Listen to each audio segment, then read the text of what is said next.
নামকে সামনে রেখে ব্যবসা করা হচ্ছে।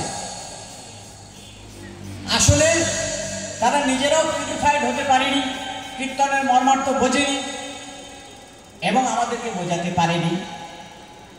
শুধুমাত্র নামকে সামনে রেখে, মহাপ্রভুকে সামনে রেখে তারা ব্যবসা করে চলেছে। আমি কাউকে আঘাত দেওয়ার জন্য বলছি না, যেটা বাস্তব সত্য সেটাকে আপনারা উপলব্ধি করুন যে আমি কি বলতে চাইছি। সন্তান দলের বক্তব্যগুলোকে মূল্যায়ন করতে গেলে আপনাকে নিরপেক্ষ মন নিয়ে মূল্যায়ন করতে হবে। আপনি হিন্দু, আপনি মুসলমান, খ্রিস্টান, আপনি কংগ্রেস, আপনি কমিউনিস্ট, আপনি বিজেপি, তৃণমূল, এই আলাদা আলাদা স্ট্যান্ড, আলাদা আলাদা চিন্তা ভাবনা নিয়ে, আলাদা আলাদা মতভেদ নিয়ে সন্তান দলের বক্তব্য শুনলে কিচ্ছু বুঝতে পারবেন না। কারণ সন্তান দলের থিওরি হলো সার্বজনীন, বিশ্বজনীন, কোনো গণ্ডিবদ্ধ থিওরি না। ঠাকুর বালক ব্রহ্মচারী মহারাজ যে তত্ত্ব দর্শন দিয়েছেন শুধুমাত্র হিন্দু বা মুসলমান বা খ্রিস্টানের জন্য নয়, মুচি মাতর হাড়িরম চণ্ডালের জন্য নয়, চীনা জাপানি বাঙালি পাঞ্জাবির জন্য নয়, কংগ্রেস কমিউনিস্ট তৃণমূল বিজেপির জন্য নয়, জাতি ধর্ম দল মত নির্বিশেষে সমস্ত মানুষের জন্য, সমস্ত জীবের মুক্তির জন্য তিনি যে তত্ত্ব দর্শন দিয়েছেন, যে নাম দিয়েছেন, সেই নিরপেক্ষ মন নিয়ে যদি মূল্যায়ন করেন তবেই সন্তান দলের তত্ত্বকে আপনারা মূল্যায়ন করতে পারবেন। তাই আজকের ভোর বলে এই অস্তমিত লগ্নে নামের একান্ত প্রয়োজন হয়ে কেন পড়েছে? যে নাম হচ্ছে কলিযুগের শেষ অস্ত্র, এছাড়া আর কোনো অস্ত্র নাই। আমাদের কুপ্রবৃত্তি, আসরিক প্রবৃত্তিগুলোকে কর্তন করবার একটাই মাত্র মাধ্যম হচ্ছে এই কীর্তন। এই কীর্তন আমাদের কর্তন করবে, আমাদের কুপ্রবৃত্তিগুলোকে কর্তন করবে। কিন্তু আমাদের সেই কুপ্রবৃত্তি কর্তন হয়নি, আমাদের সেই কুপ্রবৃত্তি কর্তন হয়নি। যার জন্য ঘরে ঘরে এত অশান্তি, এত দাঙ্গা হাঙ্গামা, এত মারপিট, খুন খারাপি, রক্তের হোলি খেলা চলছে। ওদিকে প্রলয় নৃত্য শুরু করে দিয়েছে, মহাপ্রকৃতি তাতই তাতই নৃত্য শুরু করে দিয়েছে।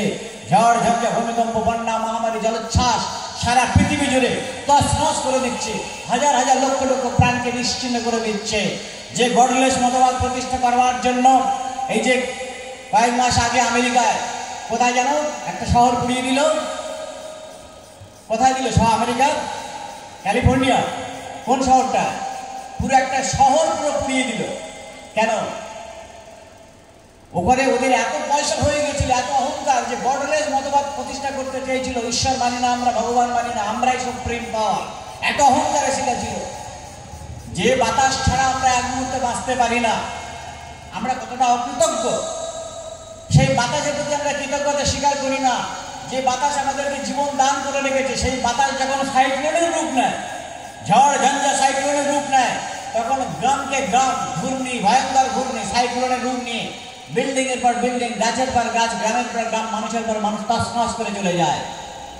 যে মাটি মায়ের উপর আমরা বসে আছি, যে এত অত্যাচার করছি, সেই মাটি মা যাকে, যিনি আমাদেরকে স্তন দান করেছেন, এই ফসল মাতৃ স্তনদুগ্ধ স্বরূপ, এই যে প্রকৃতি মায়ের ফসল আমরা চাষ করছি, সেই খেয়ে খেয়ে আমরা বড় হচ্ছি।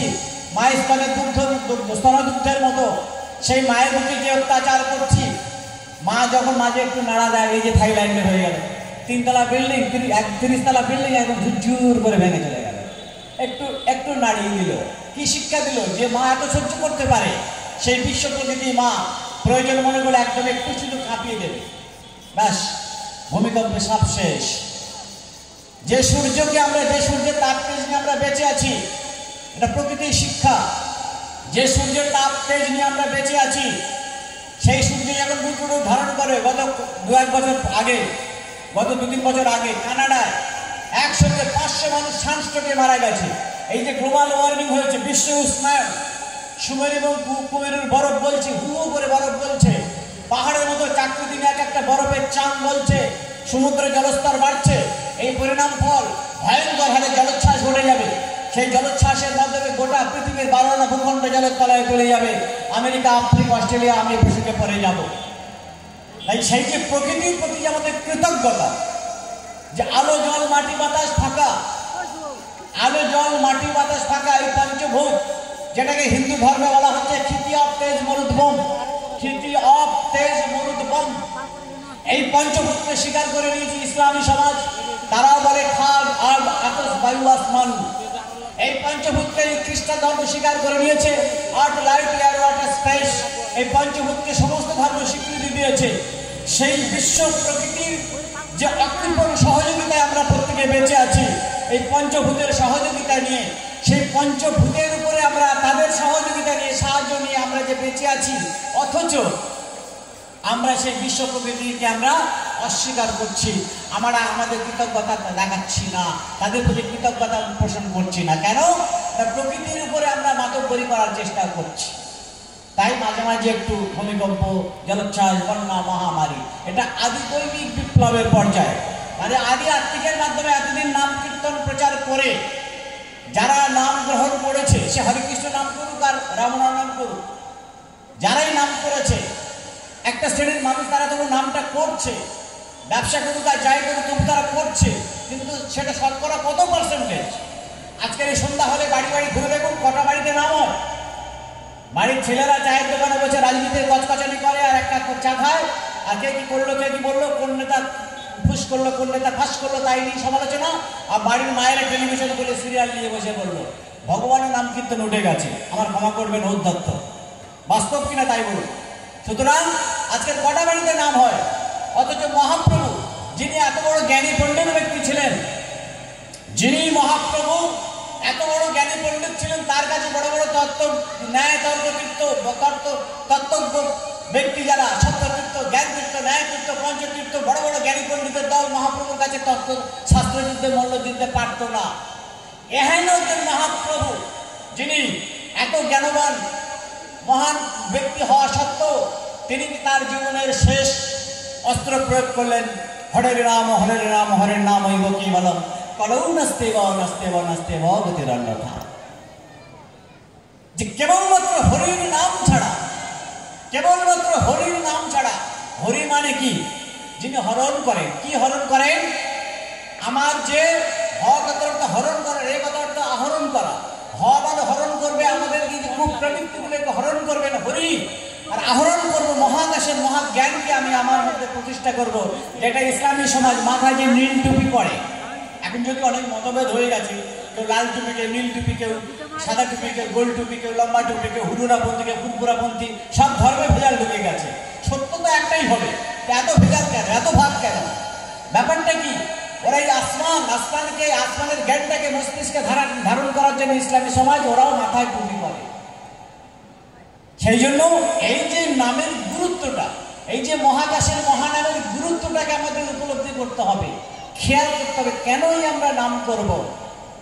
তার জন্যই মহাপ্রভু বললেন যে কলৌ নাস্তে ব নাস্তে ব নাস্তে ব, নস্তিব্য, নস্তি কথার অর্থ নাই। তিনি তিনবার বললেন নাই নাই নাই, নাস্তে ব নাস্তে ব নাস্তে ব, গতির অন্যথা, অন্য কোনো গতি নাই, কেবলমাত্র এই হরির নাম ছাড়া। মহাপ্রভুর থেকে নিশ্চয়ই আমরা বড় পণ্ডিত নই। তাহলে মহাপ্রভু যেখানে বললেন যে কেবলমাত্র হরির নাম ছাড়া করে যদি অন্য কোনো পথ নাই, তাহলে আমরা কেন নাম করি না? নাম করতে কেন আমাদের লজ্জা হয়?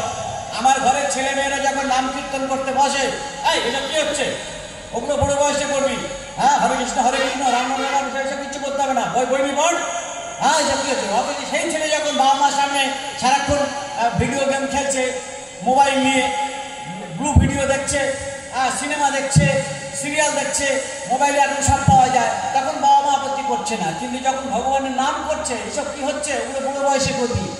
আমরা নিজেরাই বুঝি যে আমাদের ছেলে মেয়েদের কীভাবে বোঝাবো। আজকে সমাজ ধ্বংসের জন্য আমরাই দায়ী, আজকের বর্তমান সমাজে ধ্বংসের মুখোমুখি তার জন্য আমরাই দায়ী। আমরা নিজেরা বুঝিনি। আমরা মহাপ্রভু থেকে বড় পণ্ডিত নই। তিনি এত বড় জ্ঞানী পণ্ডিত ব্যক্তি হয়ে তিনি বললেন হরে নাম হইব কেবলম, বলে যে অন্য কোনো রাস্তা নাই, গতির অন্যথা, অন্য কোনো গতি নাই, কেবলমাত্র এই নাম ছাড়া। তাহলে আমরা কেন সেই নাম করি না? ভাববেন। বিবেকানন্দ, যে বিবেকানন্দ তিনি আজকে সারা বিশ্ব গবেষণা করছে, রিসার্চ করছে, সেই বিবেকানন্দ তিনি সারা পৃথিবী পরিক্রমা করে তিনি বক্তৃতা দিয়ে মানুষকে জ্ঞানের কথা, বিশ্বজনীন সার্বজনীন তত্ত্বের কথা তিনি প্রচার করেছিলেন। কিন্তু সেই বিবেকানন্দ কিন্তু লাস্ট সিদ্ধান্ত কি দিয়েছিল? লাস্ট সিদ্ধান্ত দিয়েছিলেন চূড়ান্ত তথ্য। If this nation wants to rise, it will have to rally enthusiastically around his name. আমি চ্যালেঞ্জ করে বলছি, যদি এই জাতির উন্নতি চাও, কেবলমাত্র তার নামে মাতোয়ারা হতে হবে। কত বড় কথা দেখুন, তিনি মহানামকে এত বড় গুরুত্ব দিলেন, ঈশ্বরের নামকে এত বড় গুরুত্ব দিলেন। আমরা নিশ্চয়ই বিবেকানন্দ থেকে বড় পণ্ডিত নই, তাহলে আমাদের কাছে হাজার হাজার মানুষ ছুটে আসতো, কেন আসে না?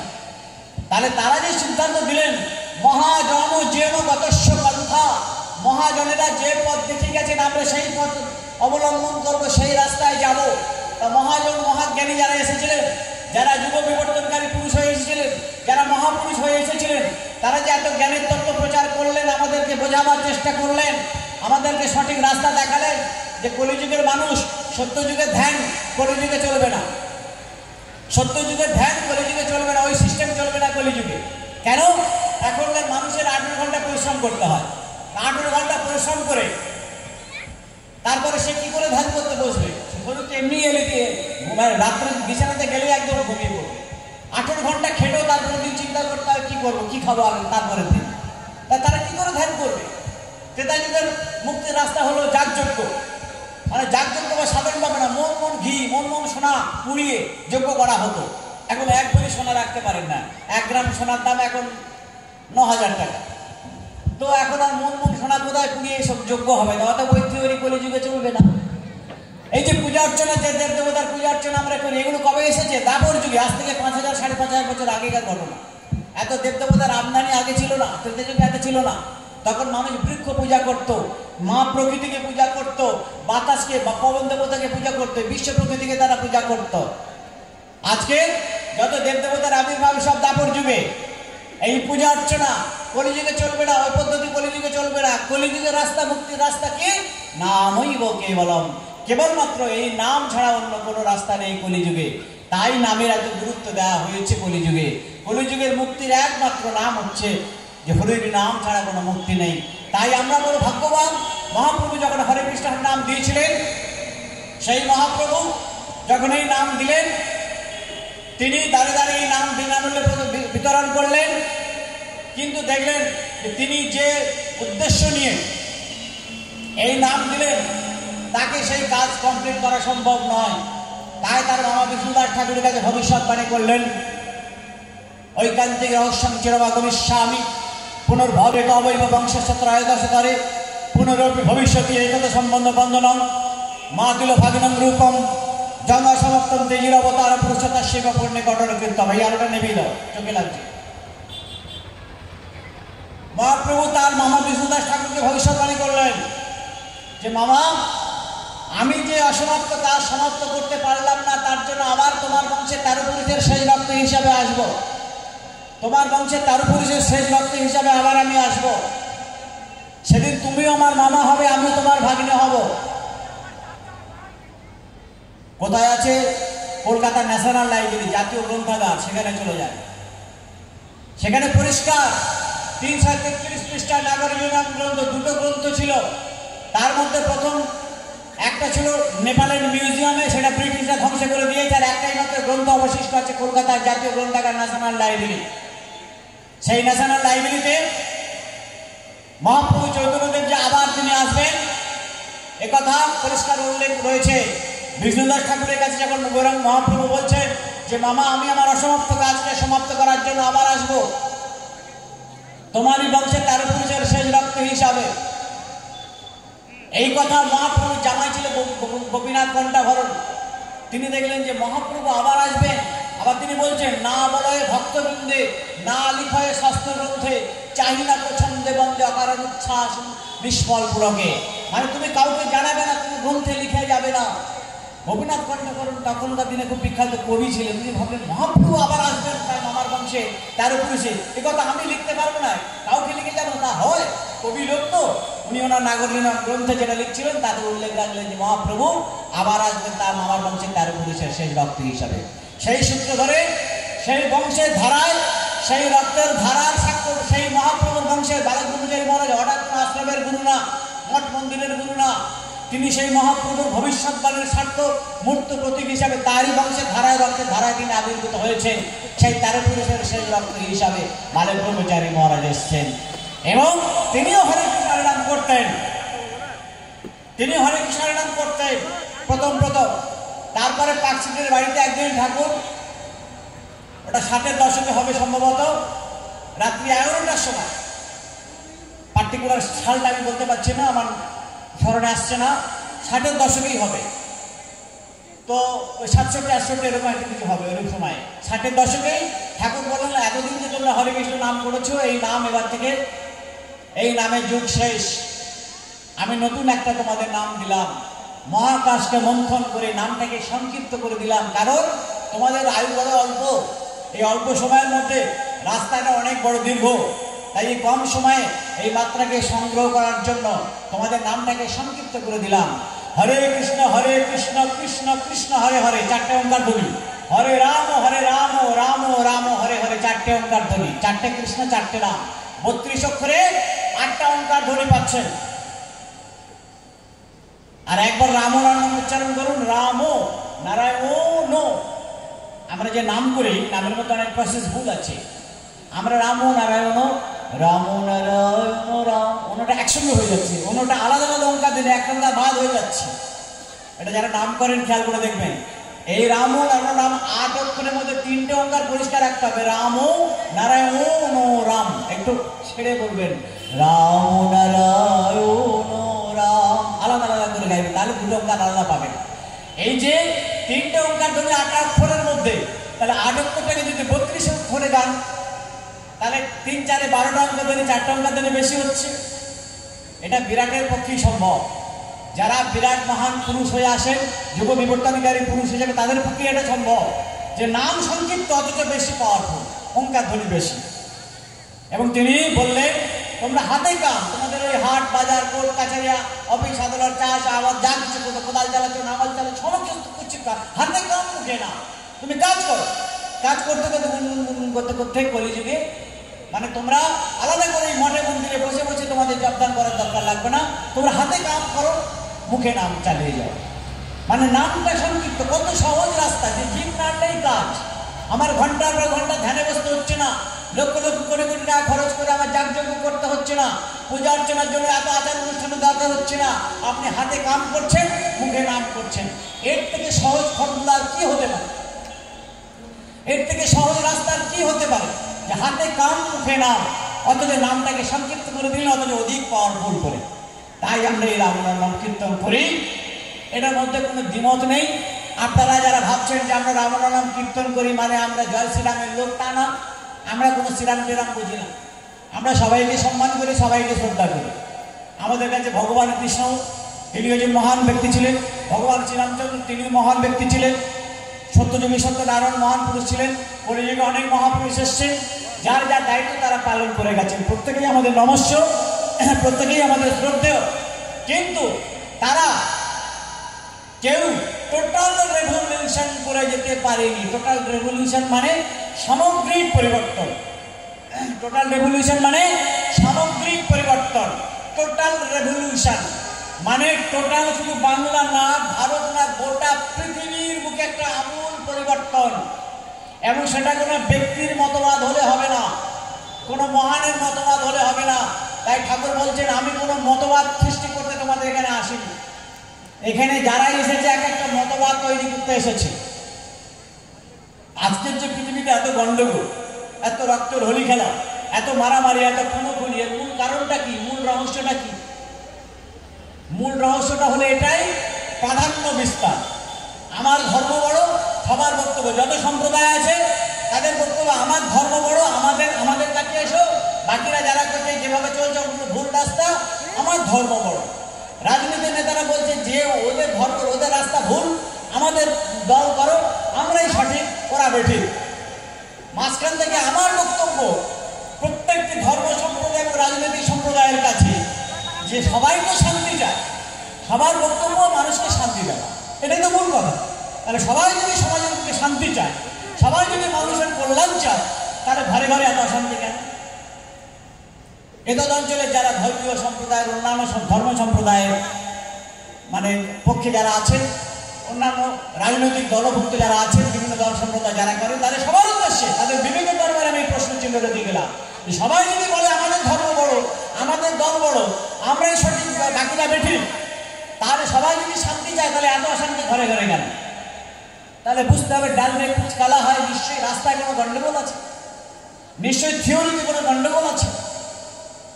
তাই ঠাকুর বালক ব্রহ্মচারী মহারাজ বললেন যে কোনো ব্যক্তির মতবাদ বা কোনো মহাপুরুষের মতবাদ চিরন্তন শাশ্বত হতে পারে না। 2000, 3000, 5000 বছর টিকবে, তারপর আবার সেই দর্শন, সেই মতবাদ হারিয়ে যাবে। কোনো মতবাদ অভ্রান্ত সত্য নয়, কোনো খণ্ড খণ্ড দল সম্প্রদায় এগুলো অভ্রান্ত সত্য নয়। অভ্রান্ত সত্য এটাই, বিশ্ব প্রকৃতি যে বিশ্ববিধান, যেটা আমি আগেই বলেছি, পঞ্চভূতকে সমস্ত ধর্ম স্বীকার করে নিয়েছে। এই আলোর মাটি বাতাসের ধর্মই হচ্ছে শ্রেষ্ঠ ধর্ম। এই আলোর যে শিক্ষা, সূর্য অত বড় দেহেই সত্তা, ছোট্ট একটা থালার মতো দেখে যেখানে দেখাচ্ছে। বাতাস তার থেকে আরো সূক্ষ্ম এক কাঠি উপরে, যে বাতাস না হলে আমরা এক মুহূর্তে বাঁচি না। আপনার নাকটাকে চিপে ধরুন, মুখটাকে বন্ধ করুন, 1 ঘন্টা থাকুন, দম বন্ধ হয়ে মারা যাবে। যে বাতাস ছাড়া আমরা 1 ঘন্টা বাঁচতে পারি না। সেই বাতাসের শিক্ষা, বাতাস কেমন দেখতে কোনো বিজ্ঞানী বলতে পারবে? বাতাসের রং কিরকম কোনো বিজ্ঞানী বলতে পারবে? জল, যে জল ছাড়া মানুষ বাঁচে না, ওয়াটার ইজ লাইফ আমরা বলি, জলই জীবন বলি। সেই জলের কি ধর্ম, রং, জলের রং কি, জলের কি রং কোনো বিজ্ঞানী বলতে পারবে?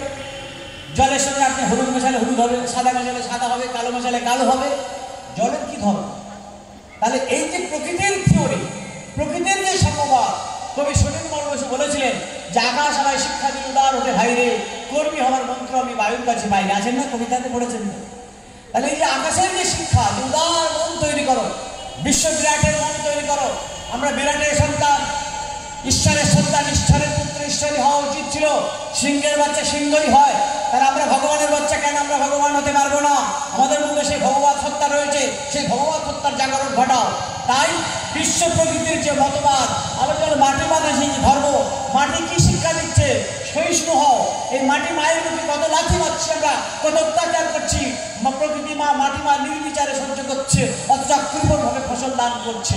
তাহলে মাটির যে ধর্ম, তাই ঠাকুর বলছেন আমি আলাদা করে কোনো মতবাদ দর্শন তোমাদের দিতে আসিনি। এই বিশ্ব প্রকৃতির যে মতবাদ, যে মতবাদকে তোমরা হারিয়ে গেছো, এই আলো জল মাটি বাতাসের আদর্শটাকে গ্রহণ করলেই আমাদের মানব জীবন সার্থক হবে, আমরা সঠিক রাস্তা দিশা খুঁজে পাবো। আজকের পৃথিবীর বুকে এত গণ্ডগোলের মূল কারণ প্রাধান্য বিস্তারের মোহ। সবাই বলছে আমার ধর্ম বড়, আমার সম্প্রদায় বড়, কিন্তু পরিষ্কার কণ্ঠে সন্তান দলের এই কমন প্ল্যাটফর্ম থেকে একটা সোচ্চার কণ্ঠে ঘোষণা করে যাচ্ছি। আজকে শুধু বাংলার বুকে ঘোষণাটা করে যাচ্ছে, মনে করবেন এটা বাংলার বুকে কেন নয়, সারা বিশ্বের যত দল সম্প্রদায় আছে, যত রাজনৈতিক সংগঠন আছে, যত ধর্ম সম্প্রদায় আছে, প্রত্যেকের উদ্দেশ্যে সন্তান দলের প্ল্যাটফর্ম থেকে সোচ্চার কণ্ঠে ঘোষণা করে যাচ্ছি যে কোনো ব্যক্তির মতবাদ, কোনো মহাপুরুষের মতবাদ আপনারা যারা চেষ্টা করছেন, যারা যে মতবাদ প্রতিষ্ঠা করবার জন্য, যে সম্প্রদায় প্রতিষ্ঠা করার জন্য এত রক্তের হোলি খেলা, এত রক্তের গন্ডা বইছে, আজকে ঈদের সময়, ঈদের মতো একটা মানে একটা এই মাসটা একটা পবিত্র মাস। এই আজকের পেপারে দেখছিলাম, নিউজে দেখছিলাম, সেখানে ইফতারের অবস্থা, ইফতার করছে সেই অবস্থায় সেখানে গুলি চালানো হচ্ছে, নিজেদের ধর্মের লোক নিজেদেরকে মারছে। ইসরায়েলের ঘটনা একটু আগে নিউজ দেখছিলাম। কোথায় গিয়েছে ধর্ম? কি শিক্ষা দিয়েছে আমাদের? কোথায় শান্তি? ঘরে ঘরে এত শান্তি। কোন ব্যক্তির মতবাদ চিরন্তন শাশ্বত হতে পারে না, কোন ধর্মই টিকবে না, কোন দল সম্প্রদায় টিকবে না। একটাই আদর্শ, একটাই নীতি, বিশ্ব প্রকৃতির নীতি, আলো জল মাটি বাতাসের নীতি। সেই নীতি প্রতিষ্ঠা পাবে আগামী বিশ্বে।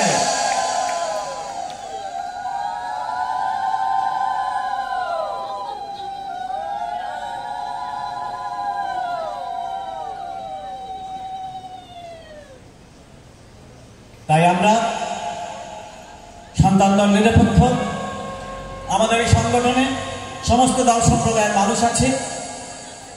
এটা একটা কমন প্ল্যাটফর্ম, সারা পৃথিবীর মানুষ আছে। ভারত ব্রহ্মচারী মহারাজের শীর্ষে শুধুমাত্র বাংলা ভারতের মধ্যে সীমাবদ্ধ নয়, শুধু আমেরিকা, অস্ট্রেলিয়া থেকে শুরু করে, রাশিয়া থেকে শুরু করে, হিন্দু, মুসলমান, খ্রিস্টান, কংগ্রেস, কমিউনিস্ট, তৃণমূল, বিজেপি, সব দলের লোক, সব সম্প্রদায়ের লোক। এটা একটা কমন প্ল্যাটফর্ম, এটা একটা কমন প্ল্যাটফর্ম। এই কমন প্ল্যাটফর্মে আমরা আমাদের একটাই পরিচয়, সবার উপরে মানুষ সত্য, তাহার উপরে নাই। সেই মানুষের দাবি নিয়ে, মানুষের অধিকার নিয়ে আপনাদের কাছে আমরা এসেছি কিছু বার্তা ঘোষণা দেওয়ার জন্য। সেই বার্তাটা কি?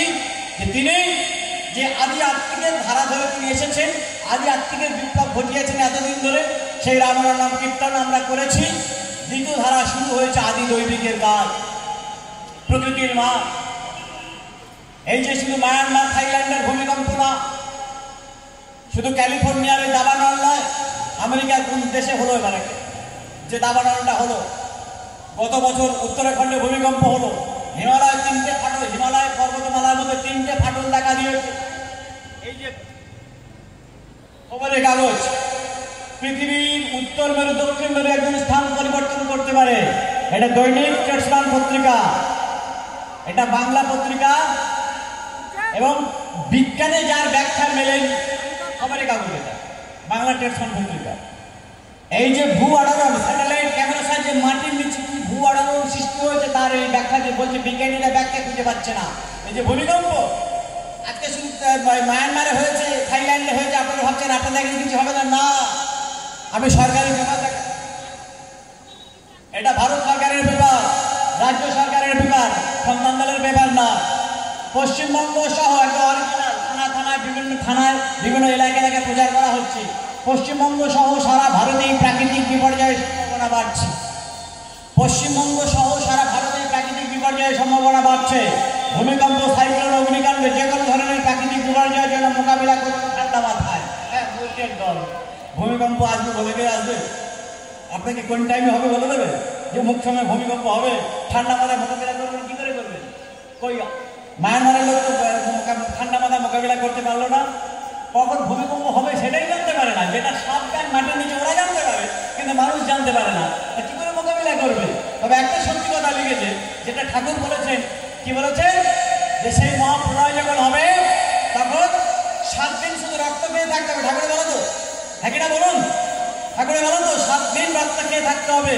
আজকে সেটা সরকারের পক্ষ থেকে বলছে শিশু, বৃদ্ধ, প্রতিবন্ধী, অসুস্থ মানুষদের উদ্ধার করতে প্রাধান্য দিতে হবে। আর কমপক্ষে জ্বালানি, তেল, গ্যাস, হ্যাঁ, কমপক্ষে প্রতি পরিবারের 3 দিনের জন্য সংগ্রহ করে রাখুন। 3 দিনের জন্য কেন, 3 মাসের জন্য রাখলেও হবে না। তার কারণ যে বিপ্লবটা আসছে সেই বিপ্লবটা আমরা কল্পনা করতে পারছি না। ভয়ঙ্কর বিপ্লব।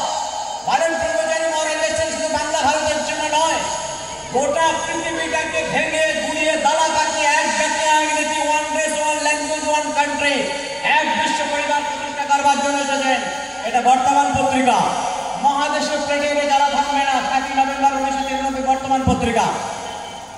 এই যে বর্তমান পত্রিকা, যে উত্তর আমেরিকা, দক্ষিণ আমেরিকা, অস্ট্রেলিয়া, আফ্রিকা, এই যে সাদা অংশের ইউরোপ, এশিয়া মহাদেশ, সাদা অংশের যে মানচিত্রটা দেখতে পাচ্ছেন, বর্তমান পৃথিবীর মানচিত্র। এই যে আমরা মাটির উপরে বসে আছি, এই মাটির নিচে নুড়ি, বালি, কাদা, জলের একটা লেয়ার আছে, যে 1200 ফুটের জল আপনারা তুলে খাচ্ছেন, ডিপ টিউবওয়েলের জল। ওই জল কোথা থেকে আসছে? জলের একটা লেয়ার আছে। জাহাজ যেমন সমুদ্রে ভাসে, এই ভূখণ্ডটাও কিন্তু একটা জলের লেয়ারের মধ্যে ভাসছে। আমি খুব সহজ করে বলছি, সেই ভূখণ্ডটা এই যে 23.5 ডিগ্রি হেলে ঘুরছে, পার সেকেন্ডে 22-23 মাইল থেকে ঘুরছে বন্টন করে। প্রচন্ড ঘূর্ণনের ফলে এই জলের উপরে যে ভূখণ্ডগুলো ভাসছে, যার জন্য পৃথিবী যখন প্রথম সৃষ্টি হয়েছিল তার নাম ছিল প্যানজিয়া। এটা বিজ্ঞানীদের ভাষায় প্যানজিয়া।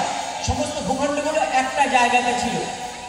এখন পৃথিবীর সবচেয়ে বড় শ্রেষ্ঠ বিজ্ঞানী দল নাসা বিজ্ঞানী, তারা বলছে যে এই যে উত্তর আমেরিকা, দক্ষিণ আমেরিকা, অস্ট্রেলিয়া, আফ্রিকা, এই 4টে মহাদেশ একদম মানে পুরো ধুয়ে মুছে সাফ হয়ে যাবে, মাটির তলায় তলিয়ে যাবে। ঠাকুর বলেনি ওই আমেরিকার বড় অহংকার দম্ভ হয়েছে, ওকে আমি আইচা হাতে ভিক্ষা করো। আইচা মানে কি? নারকেলের মালা, থালা বাটিও জুটবে না। আজকের বিজ্ঞানীরা বলছে যে আমেরিকা, পুরো আমেরিকা, উত্তর আমেরিকা, দক্ষিণ আমেরিকা জলের তলায় তলিয়ে যাবে, আফ্রিকা তলিয়ে যাবে, এবং ইউরোপ, এশিয়া মহাদেশ সমুদ্র উপকূলবর্তী বহু অংশ তলিয়ে যাবে। আজকের এই যে বাংলাদেশে এত রক্তক্ষয়, বাংলাদেশে যে এত মারামারি, সবচেয়ে বেশি ক্ষতিগ্রস্ত হবে বাংলাদেশে। একদম গেলেন আমাদের সুন্দরবনের মানুষ, আমাদের সুন্দরবন পেপারে প্রায় শোনা যায় গোটা সুন্দরবন তলিয়ে যাবে জলের তলায়। তখন কার সঙ্গে ঝগড়া করবেন? এখন তো হিন্দু, মুসলমান, কংগ্রেস, কমিউনিস্ট নিয়ে খুব মারামারি করছেন।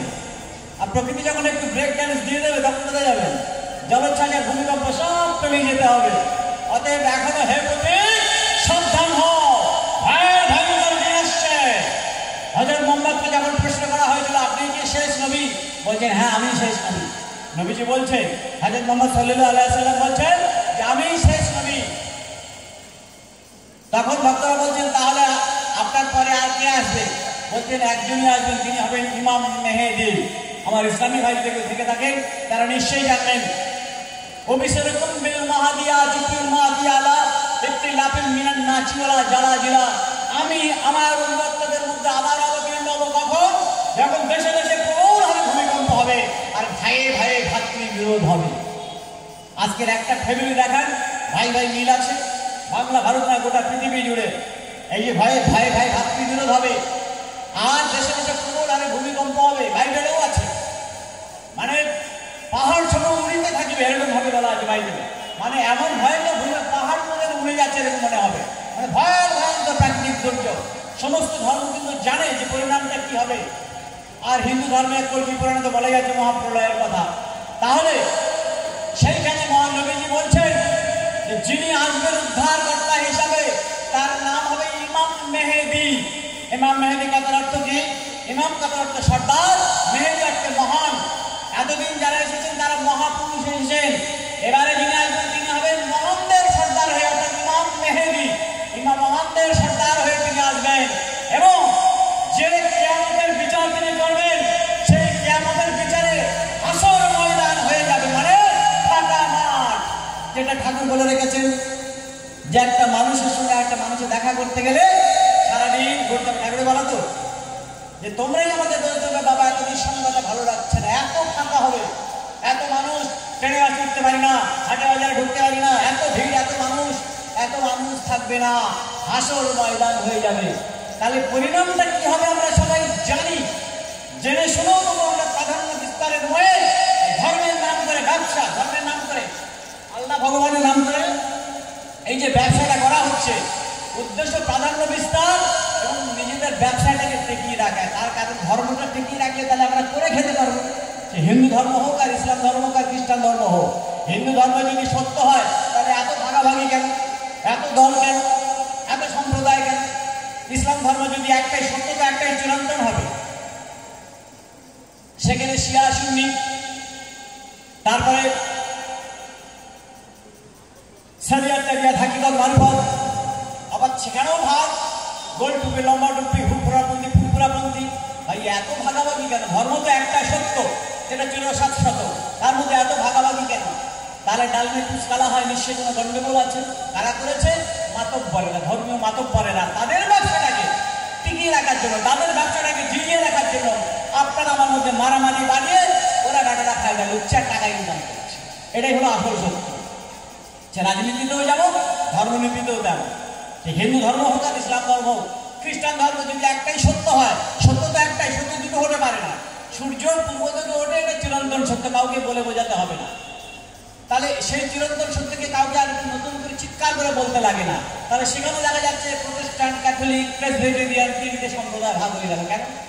তাহলে বুঝতে হবে তাহলে কুচকালা হয় যে সত্যটাকে এরা বিকৃত করে ফেলেছে নিজেদের স্বার্থে। তাই মা কালী মহাপ্রকৃতি প্রলয় নৃত্য শুরু করেছে, তাথই তাথই নৃত্য। তাই সেই মহাপ্রলয় শুরু হয়েছে। ঠাকুরের বলা এই যে আটলান্টিক মহাসাগরের দিকে ভারত মহাসাগরটা কার্যের যে প্লেটগুলো যাচ্ছে, প্যাসিফিক প্লেট, এবং অ্যারো চিহ্ন করে করে দেখিয়েছে, এদিক থেকে অ্যারো চিহ্ন, এদিক থেকে অ্যারো চিহ্ন, এদিক থেকে অ্যারো চিহ্ন, সমস্ত প্লেটগুলো ছুটে আসছে ভারতের দিকে। কেন? ভারত আবার জগৎ সবাই শ্রেষ্ঠ আসল লবে, এই ভারতের দিকে ছুটে আসছে। ভারত হচ্ছে পুণ্যভূমি। যুগে যুগে যত বেশিরভাগ মহাপুরুষ আবির্ভূত হয়েছে এই ভারতের বুকে, এই ভারতের দিকে সমস্ত প্লেট, নতুন পৃথিবী যে ভারত ব্রহ্মচারী মহারাজ করতে এসেছেন, এই বিষাক্ত মাটি রাখা হবে না। নতুন মাটি, নতুন মানুষ, নতুন সমাজ ব্যবস্থা।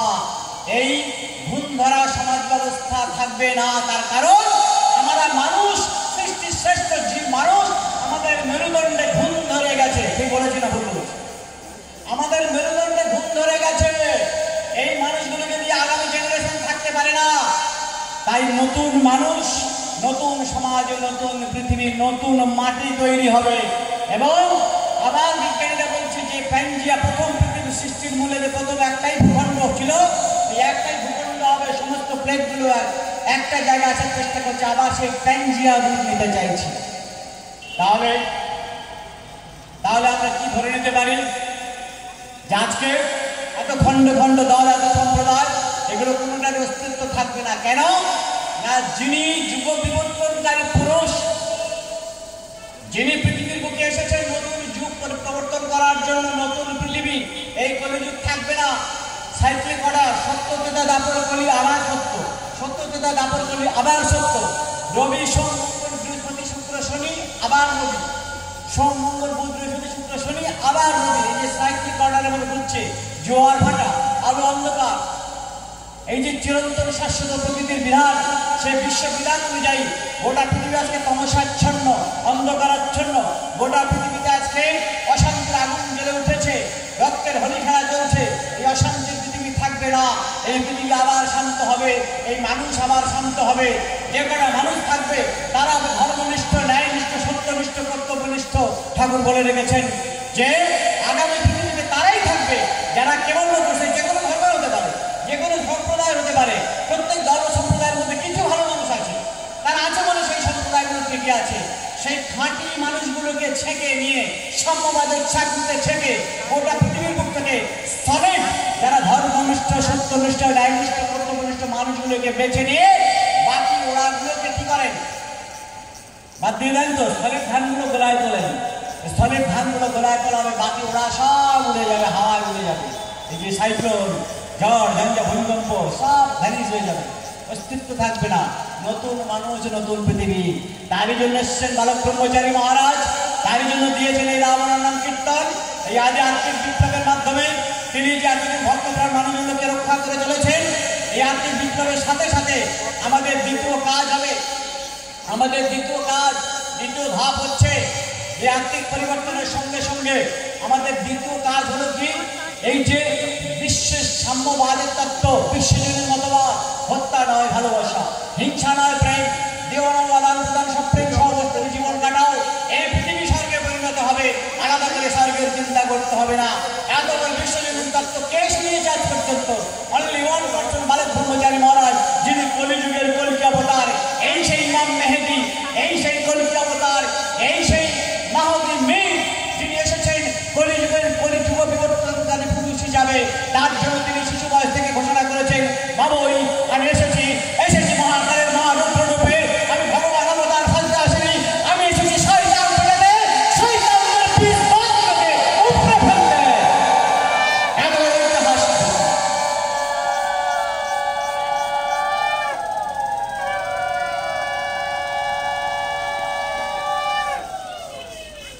এত বড় ঐতিহাসিক ঘোষণা পৃথিবীর কোন গুরু মহান আজ পর্যন্ত বলেননি যে আমি ভগবান অবতার সাজতে আসিনি, আমি এসেছি শয়তান পেটাতে।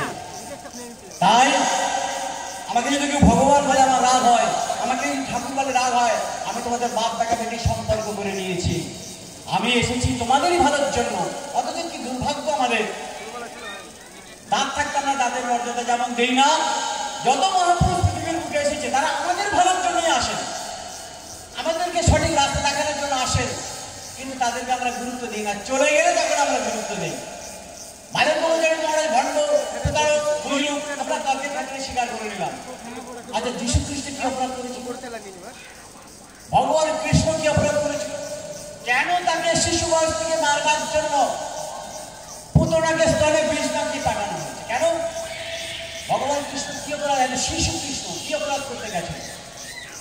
দাদার হাতি কংস ছেড়ে দিয়েছে তাকে পিষে মারবার জন্য। কেন? কারণটা কি? কারণ তৎকালীন যুগের সাধারণ মানুষ তাকে চিনতে না, জানতে না পারলেও কংসের দল তাদের রাডারে খবর হয়ে গেছিল যে তাদের হত্যার উদ্দেশ্যে গেছে, তাই তাদের রাডারে খবর হয়ে গেছে, তাই তাকে মারবার জন্য শিশু বয়স থেকে আপ্রাণ চেষ্টা, পুতনাকে স্তনে বিষ মাখিয়ে পাঠানো হয়েছিল। কৃষ্ণ বধ হয়নি, উল্টে পুতনাই বধ হয়েছিল। জরাসন্ধ শিশুপাল সারা জীবন চেষ্টা করেছিল, সারা জীবন চেষ্টা করেছিল, ভগবান কৃষ্ণকে মারবার জন্য পারেনি। শেষ চেষ্টা করেছিল কৌরব গোষ্ঠী, দুর্যোধন দুঃশাসনের দল, ভগবান কৃষ্ণকে বন্দী করতে চেয়েছিল, সেখানেও বিফল। বিভূতি দেখিয়ে গাইছে হাওয়া হয়ে গেছিলেন অনিমা শক্তির সাহায্যে। তাই যারা যুগ বিবর্তনকারী পুরুষ হয়ে আসেন তাদেরকে এইভাবে মারা যায় না। যীশু খ্রিস্ট কি অপরাধ করেছিলেন? তিনি শুধু একটা কথাই বলেছিলেন, তোমরা যদি আমার কথাগুলিকে বিশ্বাস করো তাহলে আমি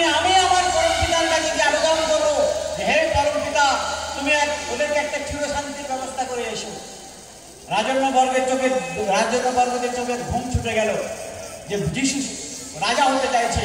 রাতের অন্ধকারে দুটো আদালত তাকে আসামি প্রমাণ করতে পারলো না। তাকে পেরেক গেঁথে গেঁথে জলজান্ত একটা মহাপুরুষ, তাকে জলজান্ত পুরুষ কাটে ফেলে জলজান্ত মহান পুরুষকে একজন পেরেক গেঁথে গেঁথে তাকে মেরে ফেলা হলো। শুধুমাত্র রাজন্যবর্গদের গতি হারানোর ভয়ে তারা বুঝতেই পারল না যে যিশু কোনদিন তিনি একজন মহান ব্যক্তি, তিনি এখানে রাজা হতে পারেন না। তার কথাটাকে অপব্যাখ্যা করে তাকে পেরেক গেঁথে গেঁথে মারা হলো। সেই মৃত্যুর চরম মুহূর্তে তবু তুমি শিক্ষা দিয়ে যাচ্ছে ক্ষমা, দয়া, প্রেম কাকে বলে শিক্ষা দিচ্ছেন। হে ঈশ্বর, এরা কি করছে এরা জানে না, তুমি এদেরকে ক্ষমা করো। কোথায় সেই ক্ষমার ধর্ম আমাদের মধ্যে শিক্ষা হয়েছে? হযরত মুহাম্মদ সাল্লাল্লাহু আলাইহি ওয়াসাল্লাম তার প্রতি কি অত্যাচার হয়েছিল। চাচা আবু জাহেল বাজারে জানে তার বিরুদ্ধে যুদ্ধ ঘোষণা করেছিলেন। একটা করে ছোঁয়া খেয়ে 40 জন ভক্তকে নিয়ে তিনি লড়াই করেছিলেন। মক্কা থেকে মদিনা থেকে যেতে বাধ্য করা হয়েছিল। কেন? তিনি অন্যায়ের বিরুদ্ধে প্রতিবাদ করতে চেয়েছিলেন বলে। কি অপরাধ করেছিলেন? চৈতন্য মহাপ্রভু প্রেমের ঠাকুর বলে আমরা আজকে চোখের জল ফেলতে ফেলতে লাখ লাখ কোটি কোটি টাকার ব্যবসা করে দিচ্ছে মহাপ্রভুর নাম ভাঙিয়ে। কিন্তু মহাপ্রভু যখন বলেছিলেন এই নাম প্রচার করো, এই নামই তোমাদের মুক্তির একমাত্র পথ, সেদিন মহাপ্রভুকে আমরা গুরুত্ব দিইনি, মহাপ্রভুকে আমরা চিনতে পারিনি। মহাপ্রভুকে পুরীর জগন্নাথ মন্দিরের মধ্যে বিকেল 3টের সময় ঢোকানো হলো, দারু কাষ্ঠের উপর ফেলে পাথর ঠেকলে তাকে মেরে ফেলা হয়েছিল। এবং রাত্রি 12টার সময় যখন পুরীর মন্দিরের দরজা খুলে দেখা হলো ভক্তদের, মহাপ্রভুর ভক্তদের হাজার হাজার ভক্ত মন্দিরের দরজা চাপড়াচ্ছে যে আমাদের মহাপ্রভুকে বের করে দাও। তখন রক্তাক্ত মহাপ্রভুর দেহটাকে একবারের মাত্র চোখে জন্য দেখি আবার দরজা বন্ধ করে দেওয়া হলো। ওই দৃশ্য দেখেই সঙ্গে সঙ্গে গদাধর ওখানে হাটফেল করে মারা গেলেন। 50 বছর পুরীর জগন্নাথ মন্দিরে হরিনাম সংকীর্তন বন্ধ হয়ে গেছিল। আজকে ডক্টর জয়দেব মুখোপাধ্যায়ের কাহা গেলে তোমা পাও বইটা পড়ে দেখুন, তাকেও মেরে দেওয়া হয়েছে। এই সত্য ইতিহাস প্রকাশ করার জন্য অপরাধে তাকেও মেরে দেওয়া হয়েছে। ঐতিহাসিককে আজকের ইতিহাস কাউকে ছাড়ে না, ইতিহাস কাউকে ক্ষমা করে না। History repeats itself. ইতিহাস কখনো চাপা থাকে না। আজকে সত্য ইতিহাস বেরিয়ে গেছে। কয়েক বছর আগে আমার পেপার কাটিং আছে, গত কয়েক বছর আগে বর্তমান পত্রিকায় বেরিয়েছিল পুরীর মন্দিরের দেয়াল ফেটে 6.5 ফুটের কঙ্কাল বেরিয়ে গেছে। ডিএনএ টেস্ট করা হবে করে আমাদের সেটাকে সেটাও চাপা দিয়ে দেওয়া হলো। মহাপ্রভুকে মেরে আর প্রচার করে দেওয়া হলো মহাপ্রভু জগন্নাথ মন্দিরের মধ্যে লীন হয়ে গেছে। আমরা সেই বিশ্বাস নিয়ে মিথ্যা ইতিহাস করে যাচ্ছি। আগে যে ইতিহাস পড়ছি সবই মিথ্যা ইতিহাস, সব মিথ্যা ইতিহাস আমরা পড়ছি। আমি বলতে গেলে অনেক সময় চলে যাব। সুতরাং মহাপ্রভুকে আমরা জলজান্ত মহাপ্রভুর কি অপরাধ ছিল? কেন তাকে পাথর ফেলে মারা হয়েছিল? তার একটাই অপরাধ, যেখানে মহাপ্রভু সেখানে হাজার হাজার ভক্ত। উড়িষ্যা রাজা প্রতাপরুদ্র তিনি মহাপ্রভু ভক্ত হয়ে গেলেন। তাই মহাপ্রভু যেখানে প্রতাপরুদ্র সেখানে এই সুযোগে তার মন্ত্রী গোবিন্দ বিদ্যালয়ের ভয় রাজা হবার লোভে শঙ্করবাদী গোষ্ঠী তারা এবং পুরীর পান্ডারা মিলে এই 3টে গোষ্ঠী প্যাক্ট হয়ে মহাপ্রভুকে এইভাবে জলজান্ত পুরীর মন্দিরের মধ্যে পাথর ঠেকলে হত্যা করা হয়েছিল। এবং তারপরে উড়িষ্যাতে ভৈ রাজবংশ প্রতিষ্ঠা করা হয়েছিল। এটা ইতিহাস। তাই আমরা আমাদের সন্তান দলের পক্ষ থেকে আপামর জনসাধারণ মন্ডলের কাছে আপনাদের বিবেকের দরবারে প্রশ্ন চিহ্ন, যে ভুল আমরা ভগবান কৃষ্ণের ক্ষেত্রে করেছি, যীশু খ্রিস্টের প্রতি করেছি, মহাপ্রভুর প্রতি করেছি, নবীজির প্রতি করা হয়েছে, সেই একই ভুল আমরা বালক ব্রহ্মচারী মহারাজের ক্ষেত্রে করছি না তো? বালক ব্রহ্মচারীকে সারা পৃথিবীর মানুষের কাছে একজন কুখ্যাত আসামি বানিয়ে দেওয়া হয়েছে। সারা পৃথিবীতে যত রকম বদনাম আছে, এখানে কারা কথা বলছে বন্ধ করতে বলো। সারা পৃথিবী যত রকম বদনাম আছে সব বালক ব্রহ্মচারী করেছে। বালক ব্রহ্মচারী মহারাজ আমেরিকার দালাল, সিআইএ এজেন্ট, চোর, জোচ্চোর, লম্পট, বাটপার, মেয়ে মানুষ নিয়ে ফুর্তি করে। মানে একটা মহানকে খতম করবার জন্য সবচেয়ে যত বড় বড় অস্ত্র আছে তার চরিত্র হনন করা, অর্থ আত্মসাৎ, শৈলবালার কেসে তাকে ফাঁসিয়ে দেওয়া হলো। 5 কাঠা জমি 25 টাকা করে কাঠা তখনকার বাজারে। বাঁশধনি, কলকাতার বাঁশধনিতে 5 কাঠা 125 টাকায় ঠাকুরের জোটেনি। যারা এত লক্ষ লক্ষ কোটি কোটি শিষ্য ভক্ত, মিথ্যা মামলায় তাকে জেলে নিয়ে গিয়ে তাকে জেরা করা হচ্ছে। নেতাজি কোথায়? ঠাকুর বললেন, আরে আমাকে আনলে শৈলবালার কেসে, আমি সম্পত্তি আত্মসাৎ করেছি, আর এখানে জিজ্ঞেস করছে নেতাজি কোথায়? আমি এখানে তোমাদের কাছে কেন বলতে যাবো নেতাজি কোথায়? তা এইভাবে ঠাকুরের নামে বদনাম দুর্নাম। বালক ব্রহ্মচারী মহারাজ মেয়ে মানুষ নিয়ে ফুর্তি করে। কখন প্রচার করা হচ্ছে? যখন তার 5-6 বছর বয়স। খবরে কাগজে ফাইল, বাচ্চাগুলোকে সামাল দিতে বলে এখানে ভলেন্টিয়ার কোথায়? যখন শৈলবালার কেসে এতে যখন ঠাকুরকে মানে বিভিন্ন ভাবে মিথ্যা প্রচার, মানে মেয়ে মানুষ নিয়ে ফুর্তি করে, খবরের কাগজে ঢালাও প্রচার হয়ে গেল। 5-6 জন সান্ডা পান্ডা মস্তান গেছে, গিয়ে ঠাকুরের কাছে গিয়ে খোঁজ করে দেয় এখানে কে বালক ঠাকুর কে আছে? ঠাকুরের তখন মাত্র মনে হয় 8-10 বছর বয়স হবে। ঠাকুর তখন বারান্দায় বসে কাঁচা লঙ্কার মুড়ি খাচ্ছে। 5-6টা ঠান্ডা পান্ডা মস্তান গেছে, গিয়ে বলছে এইখানে বালক ঠাকুর কে আছে? ঠাকুর বলছে আমি তো বালক ঠাকুর। তুমি তুমি এই বালক? বলে হ্যাঁ। তোমার নামে যে কালকে খবরের কাগজে বেরিয়েছে তুমি মেয়ে মানুষ নিয়ে ফুর্তি করো? হ্যাঁ, আমার কাকিমা জেঠিমা তারা আমাকে প্যান্ট জামা খুলে চান করায়, আমার কোলের ধারে ঘুম পাড়ায়, হিসু করে দিই মাঝে মাঝে। তা কি করবো? তো তার তো লজ্জায় মাথা নিচু হয়ে গেছে। তাহলে যে খবরের কাগজে কাল লিখলো তুমি মেয়ে মানুষ নিয়ে ফুর্তি করো, ও লিখছে বুঝি? তখন ঠাকুরের কাছে তারা তত্ত্ব কথা শুনে ওই মস্তানগুলো ঠাকুরের কাছে দীক্ষা নিয়ে পকেট থেকে টাকা বার করছে ঠাকুরকে দক্ষিণা দেবে বলে। ঠাকুর বলছেন আমি তো দীক্ষা দিয়ে দক্ষিণা নিই না। যারা খবরের কাগজে বদনাম লিখেছে বড় ওই বদনাম ওদেরকে এই টাকা নিয়ে মিষ্টিটা কিনে তাদেরকে খাইয়ে দাও। মানে এইভাবে ঠাকুরের বদনামের ইতিহাস। যত মিথ্যা বদনাম করা হয়েছে আজ পর্যন্ত কোনোটাই সত্য প্রমাণ করতে পারেনি। যত মিথ্যা মামলা দায়ের করা হয়েছে সবটাই কিছু খালাস করে দেওয়া হয়েছে। মাঝখান থেকে জনগণকে বুঝিয়ে দেওয়া হয়েছে বালক ব্রহ্মচারী চোর, জোচ্চর, লম্পট, বাটপার, আমেরিকা দালাল, কত কিছু। আমার প্রশ্ন, ঠাকুর বালক ব্রহ্মচারী মহারাজ ভণ্ড প্রতারক বুঝলুক আমরা তর্কের খাতিরে স্বীকার করছি, তর্কের খাতিরে। কিন্তু যখন বালক ব্রহ্মচারী মহারাজের মাত্র 6 মাস হয়েছিল, 6 মাস, অনলি 6 days, 6 দিন, সেদিন তার কাছে ভণ্ডামি করতে গেছিল। তাকে কেন ঘরের মধ্যে দুটো বিষাক্ত কেন্দ্র সাপ ছেড়ে দেওয়া হলো 7-8 রাত করে লম্বা? এর উত্তর কোথায়? কে দেবে এর উত্তর? একটা 6 দিনের বাচ্চাকে কেন মেরে ফেলবার জন্য ঘরের মধ্যে দুটো কেন্দ্র সাপ ছাড়া হয়েছিল? একটা 6 বছরের বাচ্চাকে মারবার জন্য তৎকালীন উজানচরের বড় বিখ্যাত জমিদার বাক্সবন্দি করে ঠাকুরকে 6 বছর বয়স বাক্সের মধ্যে ঢুকিয়ে দিয়ে চাবি তালা দিয়ে তিতাস নদীর জলে ফেলে দেওয়া হয়েছে। আজকের বালক ব্রহ্মচারী মহারাজ আছে কি নেই এই নিয়ে কত বিতর্ক। তিনি আসবে কি না, নির্বিকল্প সমাজে সত্য না মিথ্যা, এই নিয়ে সন্তান দলের মধ্যেও দলাদলি, জনসাধারণের মধ্যে বিভ্রান্তি। ঠাকুর আছে না নেই, বালক ব্রহ্মচারী বেঁচে আছে না মরে গেছে, এই নিয়ে এখনো রহস্য থেকে গেছে। আমরা এখনো অন্ধকারে আছি, কুয়াশার মধ্যে আছি, কুয়াশার মধ্যে আছি। তাদের কাছে আমার প্রশ্ন, একটা 6 দিনের বাচ্চা, 6 বছরের বাচ্চা, তাকে যদি আপনার আমার ঘরের 6 বছরের বাচ্চাকে যদি বাক্সবন্দি করে নদীর জলে ফেলে দেওয়া যায়, সেই বাচ্চা বাঁচতে পারে? কমন সেন্স কি বলে? বাচ্চা বাঁচতে পারে? তাহলে সেদিন কি করে ঠাকুর বলতেছিলেন? তার কদিন ঠাকুরের ঘরে গিয়ে ঠাকুর হাসতে কিনকিন করে, কিনে আমাকে বাক্সবন্দি করে ডুবিয়ে মারতে চেয়েছিস? আমি আরো বলতে চাই, ঠাকুরের যখন 12 বছর বয়স, পদ্মা নদীর তার স্রোত, পদ্মা নদীর স্রোত আপনারা জানেন, বিশাল বড় নদী। সেই পদ্মা নদীর বিশাল স্রোত, সর্বানন্দ কর্মকার বিখ্যাত মাঝি, পদ্মা নদীর বিখ্যাত মাঝি, সেই পদ্মা নদীর বিখ্যাত মাঝি সর্বানন্দ কর্মকার ঠাকুর বালক ঠাকুর নৌকার উপর ঘুমাচ্ছেন। ওই ঘুমন্ত অবস্থায় নৌকা ফুটে করে দিয়ে অন্য নৌকা করে বাড়ি চলে গেছেন। আমাদের সোনারপুর রাজপুরে গিয়েছিলেন এই সর্বানন্দ কর্মকার। সোনারপুর রাজপুরে গিয়ে ওপেন মঞ্চে ঠাকুরের সামনে হাউ হাউ করে কেঁদে কেঁদে বলেছিলেন, আমাদের সোনারপুর রাজপুরে গিয়ে বলেছিলেন যে আমি সামান্য কিছু টাকার লোভে ঠাকুরকে ঘুমন্ত অবস্থায় ডুবিয়ে মারতে চেয়েছিলাম। 12 বছর বয়সে বালক ব্রহ্মচারী কার কাছে ভণ্ডামি করতে গেছিল? কেন মেরে ফেলবার জন্য ষড়যন্ত্র? শিশু বয়স থেকে ওই যে একই কথা আগে আমি বলেছি যে আপনি আমি বালক ব্রহ্মচারীকে চিনতে না পারলেও, যেমন কংস জানতে পেরেছিল তার হন্তারক এসে গেছে, কৃষ্ণ এসে গেছে, মানে তার হন্তারক এসে গেছে, তাই তাকে আগাম মারবার জন্য শিশু বয়স থেকে মেরে ফেলবার জন্য পুতলাকে স্থানে বিষ মাখিয়ে পাঠানো হয়েছিল।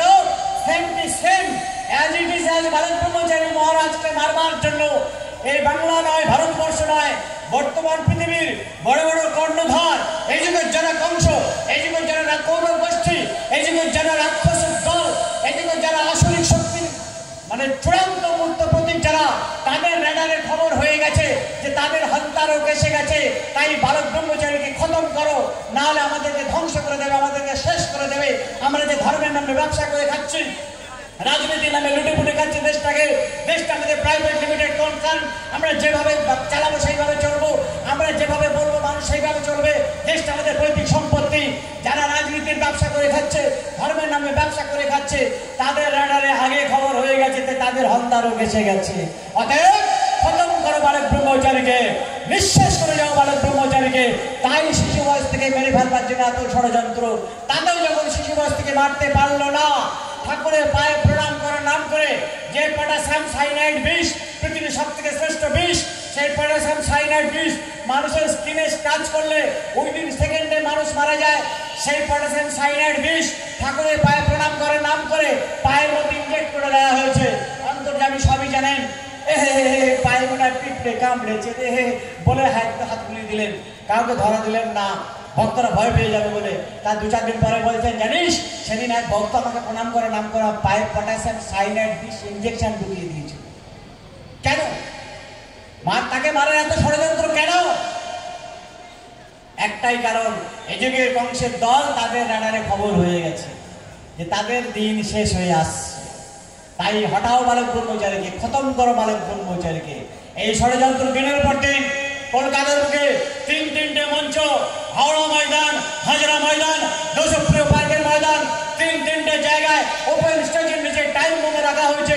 বালক ঠাকুর মঞ্চে উঠবে, দল দল শুদ্ধ উঠবে, একদম পুরো বোম বাস্ট হবে, মঞ্চ শুদ্ধ একদম পুরো বালক ব্রহ্মচারী ভ্যানিশ হয়ে যাবে, উড়ে যাবে, একদম ধ্বংস হয়ে যাবে। কি মারাত্মক ষড়যন্ত্র! ঠাকুর তোয়াক্কা করলেন না, মঞ্চে ওঠার আগে বলে দিলেন, হনন করে উঠছে না, বলছেন এই মঞ্চের নিচে টাইম বোম আছে। মঞ্চে উঠে নাম ধরে করে বলছে কারা কারা বোমা রেখেছে। এটা কোনো ঘরোয়া স্বামী স্ত্রীর গল্প বলছি না, ওপেন কলকাতার বুকে 3-3টে জায়গায়, হাওড়া ময়দান, হাজরা ময়দান, দেশপ্রিয় পার্কের ময়দান, 50-60 হাজার মানুষের সামনের ঘটনা। ঠাকুর মঞ্চে উঠে দাঁড়িয়ে দাঁড়িয়ে নাম ধরে ধরে বলছে কারা কারা বোমা রেখেছে। তারা তখন ভিড়ের ভিতর থেকে ছুটে আসছে, ঠাকুর আমাদেরকে ক্ষমা করো, আমরা কিছু টাকা লোভে তোমাকে আমরা মারতে চেয়েছিলাম। এগুলো ইতিহাস। কেন কেন তাকে মারবার জন্য ষড়যন্ত্র? সর্বশেষ চেষ্টা 1993 সালে নির্বিকল্প সমাধির অজুহাত নিয়ে জোর করে তার বডিটাকে পুড়িয়ে দেওয়ার চক্রান্ত। কারণ 1970 সালে বিভূতি বলে বই নিশ্চয়ই আপনাদের বাড়িতে আছে, যারা পুরাতন দীক্ষিত গুরু ভাই আছেন, খুব একটা চটি বই, 1970 দশকের বই। সেই বিভূতি বইয়ের 6 নম্বর অধ্যায়ে ঠাকুর বলে রেখেছেন যে দীর্ঘ 6 মাস যদি নির্বিকল্প সমাধিতে থাকা যায়, একটা সাধারণ মানুষ 3 দিন, এটা ঠাকুর রামকৃষ্ণদেব বলেছিলেন যে একটা সাধারণ মানুষ 3 দিন নির্বিকল্প সমাধিতে থাকতে পারে। একটা সাধারণ মানুষ 3 দিন নির্বিকল্প সমাধিতে থাকতে পারে। যারা মহান পুরুষ, তারা মানে সাধক, যারা উচ্চকোটির সাধক, তারা 12 দিন পর্যন্ত থাকতে পারে। আর যারা মহান পুরুষ তারা 21 দিন থাকতে পারে। 21 দিনের পরে তার সমাধিতে থাকে আর ফিরতে পারে না। 1960 সালে কলকাতার ভূপেন বোসের বাড়িতে ঠাকুর 22 দিন ব্যাপী নির্বিকল্প সমাধি, তখন ডাক্তার বিধানচন্দ্রের আমল ছিল, বিধান রায়ের আমল। বিধান রায় ঠাকুরের পালস থেকে বলেছিলেন বালক ব্রহ্মচারী ইজ ডেড। এত বড় তিনি ডাক্তার ছিলেন, বিশ্বখ্যাত ডাক্তার এবং চিফ মিনিস্টার ছিলেন পশ্চিমবাংলার। তিনি ঠাকুরের পালস থেকে বলেছিলেন বালক ব্রহ্মচারী ইজ ডেড। তারপরেও তিনি 22 দিনের মাথায় তিনি তার শ্বাস-প্রশ্বাস ফিরে এসেছিল এবং তারও 36 ঘন্টা পরে ঠাকুর চোখ খুলেছিলেন। প্রমাণ করে দিলেন যে রামকৃষ্ণদেবের থিওরি ভুল। যারা শক্তিকে কন্ট্রোল করতে পারে তারা 21 দিনের পরেও থাকতে পারে। এবং বিভূতি বইতে তিনি পরিষ্কার 6 নম্বর অধ্যায়ে ঘোষণা রাখলেন যে দীর্ঘ 6 মাস যদি নির্বিকল্প সমাধিতে থাকা যায়, সেই 6 মাস কিছু খাওয়ার প্রয়োজন হয় না। এবং কি যারা শক্তিকে কন্ট্রোল করতে পারে তারা ঠিকই ফিরে আসতে পারেন। এমনকি সেই সমাধিস্থ দেহ আগুনে ফেলে দিলেও আগুন ছাড়া দেবে না। আছে তো বিভূতি বইতে। এটা এই যুগের যারা কংসের দল, ওরা খবরের তকে তকে ছিল যে বালক ব্রহ্মচারী যা বলে তা করে, শিশু বয়স থেকে যা ভবিষ্যৎবাণী করেছে সবই মিলে যাচ্ছে। অতএব উনি কখন সমাধিমগ্ন হবে সেই সুযোগে দেহটাকে জোর করে কেড়ে নিয়ে পুড়িয়ে দেওয়া হবে, এই ছকে ছকে ওরা ছিল। কিন্তু সেখানেও ডাল মে কুচ কালা হয়, চোরের উপরে বাটপাড়ি হয়ে গেল। কারণ খবরের কাগজে যেটা দেখানো হয়েছে বালকের অন্ত্যেষ্টি করে দেওয়া হয়েছে। অপারেশন সরকার সফল, বালকের অন্ত্যেষ্টি। এই যে রতনবাবু শ্মশান ঘাটে চললে বালকের অন্ত্যেষ্টি, লম্বা লম্বা মেয়ে ছেলের মতো বাবরি চুল, মেয়েদের মতো দাড়ি করবো, মেয়েদের তো দাড়ি থাকে না, দাড়ি কিছু নাই, লম্বা লম্বা মেয়ে ছেলের মতো লম্বা লম্বা বাবরি চুল। বালক ব্রহ্মচারী গিয়ে অন্ত্যেষ্টি সফল করে দিয়েছে, খুব ভালো কথা। এই বাবরি চুলওয়ালা বডিটা কোত্থেকে এলো? তাহলে কি হলো? বালক ব্রহ্মচারী কি পেয়েছে ওরা? ঠাকুরের মাথায় কি লম্বা লম্বা মেয়েদের মধ্যে চুল ছিল কি? হ্যাঁ কিনা বলুন, ছিল? তাহলে এই বডিটা কোথাকার? আমরা সরকার পক্ষের কাছে, সরকার বাহাদুরের কাছে একই প্রশ্ন রেখে যাচ্ছি, এই লম্বা লম্বা বাবরি চুলওয়ালা দেহটা কার? কোথা থেকে এসেছে? আমাদের কাছে খবর আছে, আমাদের কাছে খবর আছে। সত্য চাপা দেওয়া যায় না, সত্য বড় নির্মম, ইতিহাস বড় নির্মম, ইতিহাস কখনো চাপা থাকবে না। জগদ্দল পাহাড় চেপে লাগলেও সেখান থেকে খুঁজে বেরিয়ে আসবে। তাই আজকের বালক ব্রহ্মচারীকে দুনিয়ার বুক থেকে জোর করে ভক্ত সন্তানদের উপর থেকে কেড়ে নিয়ে তোমরা রতনবাবু শ্মশান ঘাটে নিয়ে গেলে, কিন্তু সেই যে ইলেকট্রিক চুল্লি অফ হয়ে গেল, কেন অফ হলো 3-3 বার? তারপরে এই যে হুড়া থেকে এলো বাবরি চুলওয়ালা। আমাদের কাছে যেটা খবর এসেছে সেটা হলো এটাই, কলকাতার কোন একটা বিখ্যাত হসপিটাল থেকে ওই রাতের অন্ধকারে চোরের উপর বাটপাড়ি হয়ে গেছে। আজকে সত্য ফাঁস করে যাচ্ছে।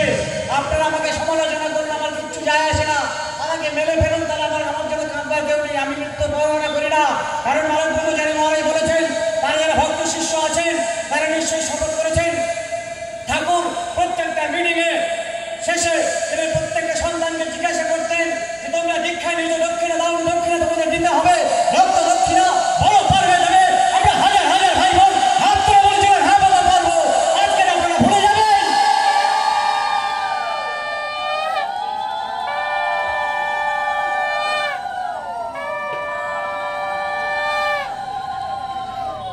তাই সেই রক্ত দক্ষিণা দেওয়ার দিন এসেছে।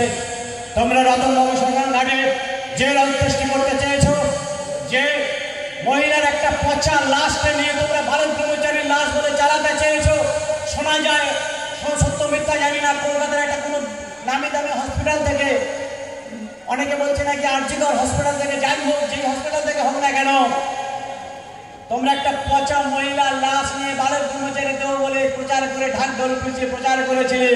আজকে সেই আরজিকর থেকে একটা জ্যান্ত মহিলার লাশ অভয় কাণ্ড ঘটে গেছে। একটা পচা দেহ নিয়ে বালক ব্রহ্মচারী দেব বলে তোমরা চালাতে চাইছিলে, আজকে জ্যান্ত লাশের পরিচয় দিতে হবে। আজ হোক কাল হোক, today or tomorrow they will fall, তাদের পতন হবেই। এখানকার হাইকোর্ট, এখানকার সুপ্রিম কোর্ট হাত তুলে দিয়েছে। তারা বলছে গতকালকের পেপারে, আজকের পেপারে আছে যে এটা নাকি এটা কোনো ঘটনাই ঘটেনি। আরে ঘটনা ঘটেনি সারা বিশ্ব জানতে পারলো, শুধু ওই আইন আদালত করে জানতে পারছে না, কত ধামা চাপা দেবে। তাই মানুষের বিচার যখন শেষ হয়ে যায়, ভগবানের বিচার শুরু হয়। তাই যুগে যুগে যখনই নারী জাতির অত্যাচার হয়েছে, সীতা অপহরণ হয়েছে, তখনই লঙ্কা কাণ্ড হয়েছে, যখনই দ্রৌপদীর বস্ত্র হরণ হয়েছে, তখনই কুরুক্ষেত্র কাণ্ড হয়েছে। আজকে শুধু একটা অভয় কাণ্ড নয়, কে কোন দল করেন তাতে আমার কিছু যায় আসে না। আমরা মানবিকতার দিক থেকে একটা মহিলা ডক্টরকে খুন করা হয়েছে, জয় জানত, আজও আসামি ধরা পড়লো না। এই একটা অভয় কাণ্ড আমি মনে করি একটা নয়, সারা বিশ্বের খবর যারা রাখেন তারা নিশ্চয়ই জানবেন প্রতিদিন কয়েক লক্ষ দ্রৌপদীর বস্ত্র হরণ চলছে, তাদেরকে ধর্ষণ বলাৎকার করা হচ্ছে। কোনটা খবর খবরের কাগজে ছাপা হয়, কোনটা খবর রেডিও টেলিভিশনে প্রচার হয়। এইভাবে প্রতিদিন যে নারী জাতির উপরে বিভৎস অত্যাচার করা হচ্ছে, এর পরিণাম ফল তাদের পতন অবশ্যম্ভাবী। এই যুগের গৌরব গোষ্ঠী, দুঃশাসন দুর্যোধনের দল, তারা ধ্বংস হয়ে যাবে, ধীরে ধীরে নির্মূল হয়ে যাবে, বিশ্ব বিভাগ বলছে। তাই আজ আমরা বলতে চাই চরম সত্য কথা, যখনই যুগে যুগে নারী জাতির প্রতি অত্যাচার হয়েছে, তখনই নেমেছে ধ্বংসকাণ্ড, কুরুক্ষেত্র কাণ্ড, লঙ্কা কাণ্ড। আজকে এই নারী জাতির উপর অত্যাচার প্রমাণ করছে, যেখানে 3 বছরের শিশু কন্যা ধর্ষিতা হয়, বাবা তার মেয়ের উপর ধর্ষণ করে, ভাই তার বোনকে ধর্ষণ করে, ছেলে তার মাকে ধর্ষণ করে, 80 বছরের বোমা বৃদ্ধা কথা বলতে পারে না, তাকেও ধর্ষণ করা হচ্ছে। এই সমাজ থাকতে পারে না। এই বিষাক্ত সমাজ আমরা চাই না। এই সুন্দর সমাজ আমরা চাই না। আমরা চাই নতুন পৃথিবী, নতুন সমাজ, নতুন মানুষ। তারই জন্য এসছেন বালক ব্রহ্মচারী মহারাজ যুগ বিবর্তনকারী পুরুষ হিসাবে। তিনি তাই শিশু বয়সে মনে রেখেছেন। প্রথম স্বপ্নের মাধ্যমে ডেকে আনলেন। ঠাকুরের তখন 5 বছর 3 মাস বয়স। প্রথমে ডেকে আনলেন কাকে? 178 বছরের মনাই ফকির, একজন মুসলমান সুফি সাধক। যেমন হরিদাস যেমন মহাপ্রভু দীক্ষা দিয়ে তার প্রচার কাজ শুরু করেছিলেন, তেমনি প্রথম ঠাকুর বালক ব্রহ্মচারী মহারাজ দীক্ষা দিলেন একজন মুসলমান সুফি সাধক মনাই ফকিরকে। স্বপ্নের মাধ্যমে ডেকে এনে দীক্ষা দিয়ে বললেন, দেখ মনাই, একটা 5 বছরের বাচ্চা যার নিজের কোনো গুরু নাই। পৃথিবীর ইতিহাসে যত গুরু মহান আছে প্রত্যেকের দীক্ষা গুরু আছে, আছে তো? ভগবান কৃষ্ণের গুরু ছিল সন্দীপন মুনি, ঠিক তো? রামচন্দ্রের গুরু ছিল দীক্ষা গুরু বৈশিষ্ট্য মুনি। মহাপ্রভুর গুরু ছিল ঈশ্বরেশ্বরী আর কেশব ভারতী, দুটো গুরু ছিল। কিন্তু বালক ব্রহ্মচারী মহারাজের কোনো গুরু নাই। তিনি নিজেই নিজের গুরু, আলাদা করে জবদান সাধক ভজন তার করতে লাগেনি। 5 বছর বয়সে ডেকে আনছেন প্রথম একজন 178 বছরের সাধক মনাই ফকির।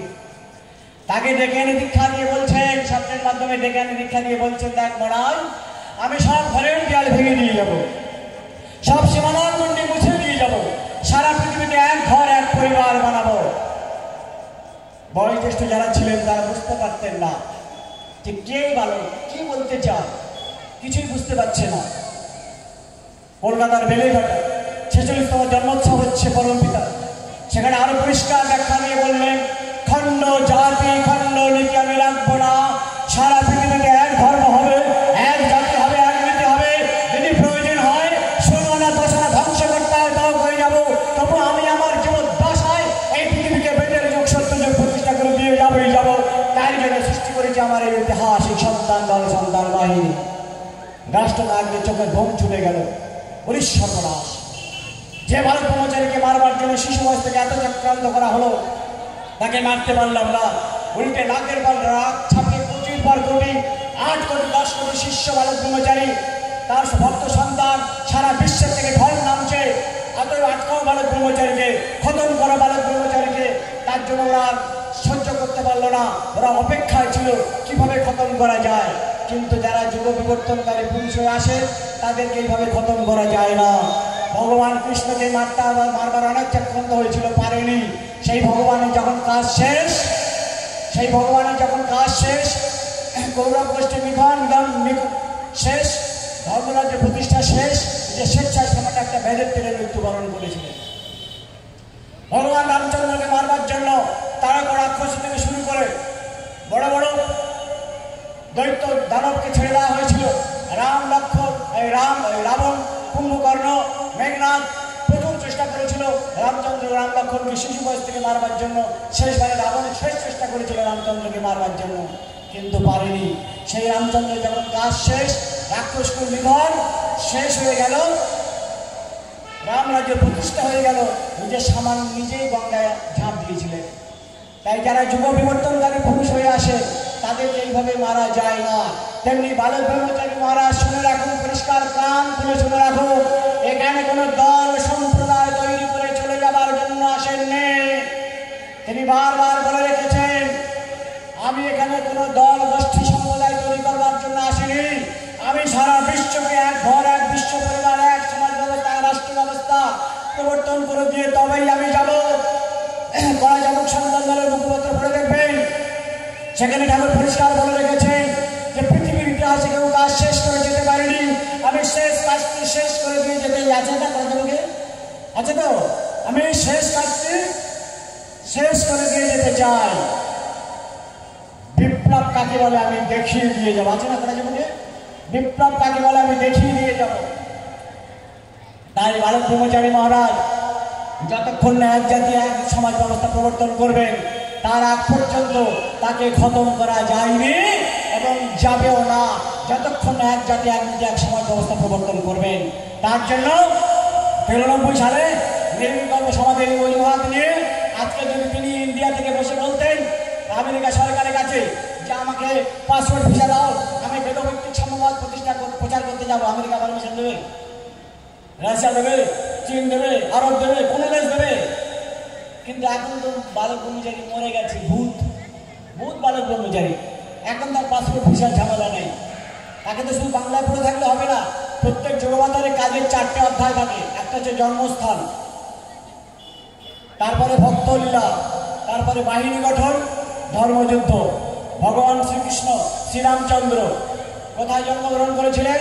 ভগবান রামচন্দ্র অযোধ্যায় জন্মগ্রহণ করলেন। অপূর্ব যোদ্ধা তুফান অযোধ্যা, এগুলো ব্যাখ্যা তত্ত্ব ব্যাখ্যায় যাব না। অযোধ্যায় জন্মগ্রহণ করলেন, অযোধ্যা থাকলেন না, 14 বছর বনবাস। ওটা বনবাস না, ওটা অজুহাত। আসলে ভক্তলীলা করলেন 14টা বছর ধরে, মুনি ঋষিদের আশ্রমে ঘুরে তাদের দর্শন দিয়ে হ্যাঁ এই ভক্তলীলাটা সেরে নিলেন, বনবাসটাকে অজুহাত মাত্র। 3 নম্বর ধাপে গিয়ে করলেন কি? কিষ্কিন্ধা কাণ্ডে গিয়ে বাহিনী গঠন করলেন, বানর বাহিনী। এই বানর বাহিনী গঠন করে তিনি কি করলেন? বানর দল, বানর বাহিনী গঠন করলেন। কেননা 4র্থ ধাপে লঙ্কা কাণ্ড হবে। লঙ্কা কাণ্ড করে রাক্ষসকে নিধন করে রামরাজ্য প্রতিষ্ঠা করলেন। ভগবান শ্রীকৃষ্ণ জন্মস্থান কোথায়? মথুরা। মথুরা তিনি থাকলেন না, ভক্তদের সঙ্গে লীলা করতে হবে, চলে গেলেন বৃন্দাবনে। বৃন্দাবনে ভক্ত লীলা করলেন। ভক্ত লীলা শেষ, ভিখারি কৃষ্ণকে কারো কেউ গুরুত্ব দিচ্ছে না, তার প্রস্তাব কেউ শুনছে না, ভিখারি কৃষ্ণের কথা কেউ শুনছে না। তার জন্য রাজা কৃষ্ণ তবে চলে গেলেন দ্বারকায়। ভক্তলীলা শেষ, বৃন্দাবন লীলা শেষ। ভক্তলীলা শেষ করে দ্বারকায় গিয়ে রাজা কৃষ্ণ বাহিনী গঠন করলেন, 8 লক্ষ সেনা বাহিনী গঠন করলেন। 4র্থ অঙ্কে কুরুক্ষেত্র কাণ্ড। তেমনি বালক ব্রহ্মচারী মহারাজ, তিনি তার জন্মস্থান কোথায়? ঢাকা জেলার মেদিনীমন্ডল গ্রাম। তখন বাংলা ভাগ হয়নি, ভাগ হওয়ার আগেই 27 বছর বয়সে ঠাকুর চলে এসেছেন বাবা মার সঙ্গে এবার বাংলা, কলকাতার পটলডাঙ্গার বাড়িতে। এখানে চলে আসলেন, ঠাকুর আসতেও চাইনি, জোর করে বাবা মা টেনে নিয়ে চলে এসেছিলেন। তখন গন্ডগোল হয়নি, তার অনেক আগেই চলে এসছেন। তখন তিনি ঢাকা জেলার বিক্রমপুরে তিনি জন্মগ্রহণ করলেন, আবির্ভূত হলেন, কিন্তু সেখানে আর থাকলেন না, চলে আসলেন কলকাতার শিবচর ধাম। ভক্তলীলা করলেন। এই আপনারা, তার জন্য আমরা তার কাছে যেতে পেরেছি। ভক্তলীলা শেষ। এখন যে বালক ব্রহ্মচারীকে দেখবেন, সেটা আর ওই ধুতি পাঞ্জাবি ফতুয়া পরা বালক ব্রহ্মচারী না। এখন সারা পৃথিবীময় ঘুরে বেড়াচ্ছেন। তোমরা আমাকে এখানে চেনো বীরেন চক্রবর্তী রূপে। একটু পা বাড়িয়ে নাগা রাজ্যে যাও, সেখানে আমার পরিচয় নাগা চক্রবর্তী আছে না ভাষণওয়ালা বইতে? এই যে নাগা চক্রবর্তী, আজাদ কাশ্মীরে তার নাম বিশ্বজিৎ প্রভুজিৎ সেন, তার মাথার দাম নাকি 3 লাখ টাকা দিয়েছে। সারা বিশ্বব্যাপী আমেরিকার হার্ভার্ড বিশ্ববিদ্যালয় বিবেকানন্দের মতো মাথায় একটা পাগড়ি বেঁধেছে, একদম হু দেখতে ঠাকুরের মতো। ঠাকুর কিনা আমি বলছি না, কিন্তু ঠাকুরের তত্ত্বটা তিনি বলছেন, 1 রেস 1 ল্যাঙ্গুয়েজ 1 কান্ট্রি। এই তত্ত্ব একমাত্র কে বলেছে? ঠাকুর বালক ব্রহ্মচারী। এক জাতি, এক নীতি, এক সমাজ ব্যবস্থা, রাষ্ট্র ব্যবস্থার কথা অনলি 1% বালক ব্রহ্মচারী ছাড়া কোনো মহাপুরুষ এই এক বিশ্ব পরিবারের কথা কেউ বলেনি। আমেরিকার হার্ভার্ড বিশ্ববিদ্যালয়ে গিয়ে সেখানে তিনি লেকচার দিচ্ছেন। আফগানিস্তান, ইরান, সব জায়গায় প্রচার হয়ে গেছে, ইমাম মেহেদি এসে গেছে। কে সেই ইমাম মেহেদি? যারা বিশ্বের খবর রাখেন তারা জানেন। মানে সারা বিশ্ব তিনি কাজ করে চলেছে। শুধু হিন্দুদের মধ্যে থাকলে হবে না, এক জাতি, এক নীতি, এক সমাজ ব্যবস্থা করতে গেলে তাকে বিভিন্ন মহলে ঢুকতে হবে। হিন্দু, মুসলমান, খ্রিস্টান বিভিন্ন মহলে ঢুকতে হবে। তার জন্য তিনি বিশ্বব্যাপী, বিশ্বজোড়াই যে এখানকার নির্বিকল্প সমাজের অভিবাদ নিয়ে তিনি বিশ্বব্যাপী তিনি কাজ করে চলেছেন, ব্যাপকভাবে কাজ করে চলেছেন। একটা সময়ের অপেক্ষা কাল পূর্ণ হয়ে গেছে, কাল পূর্ণ হয়ে গেছে, আর সময় নেবেন না। অনেক সময় দিয়েছেন, 17 বার সময় দিয়েছেন। তিনি বারবার সাবধান করেছেন যে আমি স্বাধীনতার পাই হিসাব চাই। 43তম স্বাধীনতা দিবসে তিনি ঘোষণা করলেন যে আমি 43 বছরের স্বাধীনতার হিসাব চাই, আমি হিসাব নেব, হিসাব দিতে হবে। রাষ্ট্রনায়করা গুরুত্ব দিল না, যে কে কোথাকার বালক ব্রহ্মচারী, একটা ধর্মগুরুর কাছে আমাদের স্বাধীনতার হিসাব দিতে হবে, গুরুত্ব দেয়নি, কানে নেয়নি। হত্যা নয় ভালোবাসা, হিংসা নয় প্রেম, দেওয়ানা আদান প্রদান, সব প্রেম সর্বোত্তম জীবন কাটাও। এই পৃথিবী স্বর্গে পরিণত হবে, আলাদা করে স্বর্গে চিন্তা করতে হবে না। এত বড় বিশ্বজনীন ভ্রাতৃত্ববোধের তত্ত্ব কানে ঢোকেনি, আমরা বিশ্বাস করিনি। যে বালক ব্রহ্মচারী মহারাজ কত বড় ক্ষমতাবান, কত বড় আদর্শবান, কত বড় আধ্যাত্মিক মহান, আমরা গুরুত্ব দেইনি।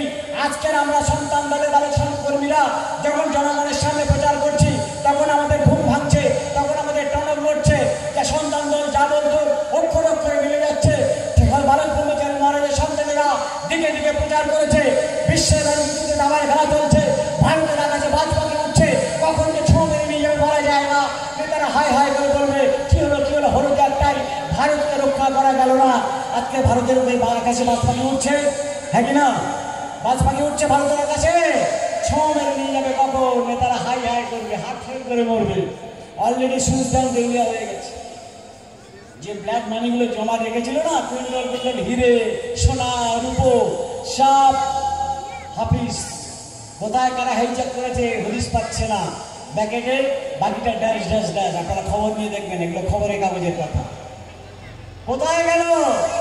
ঠাকুর বলে রেখেছে 15ই আগস্ট তিনি বলে রাখলেন, কলকাতা ঢুকে ওপেন লেট টাউনে মিটিং করে বললেন।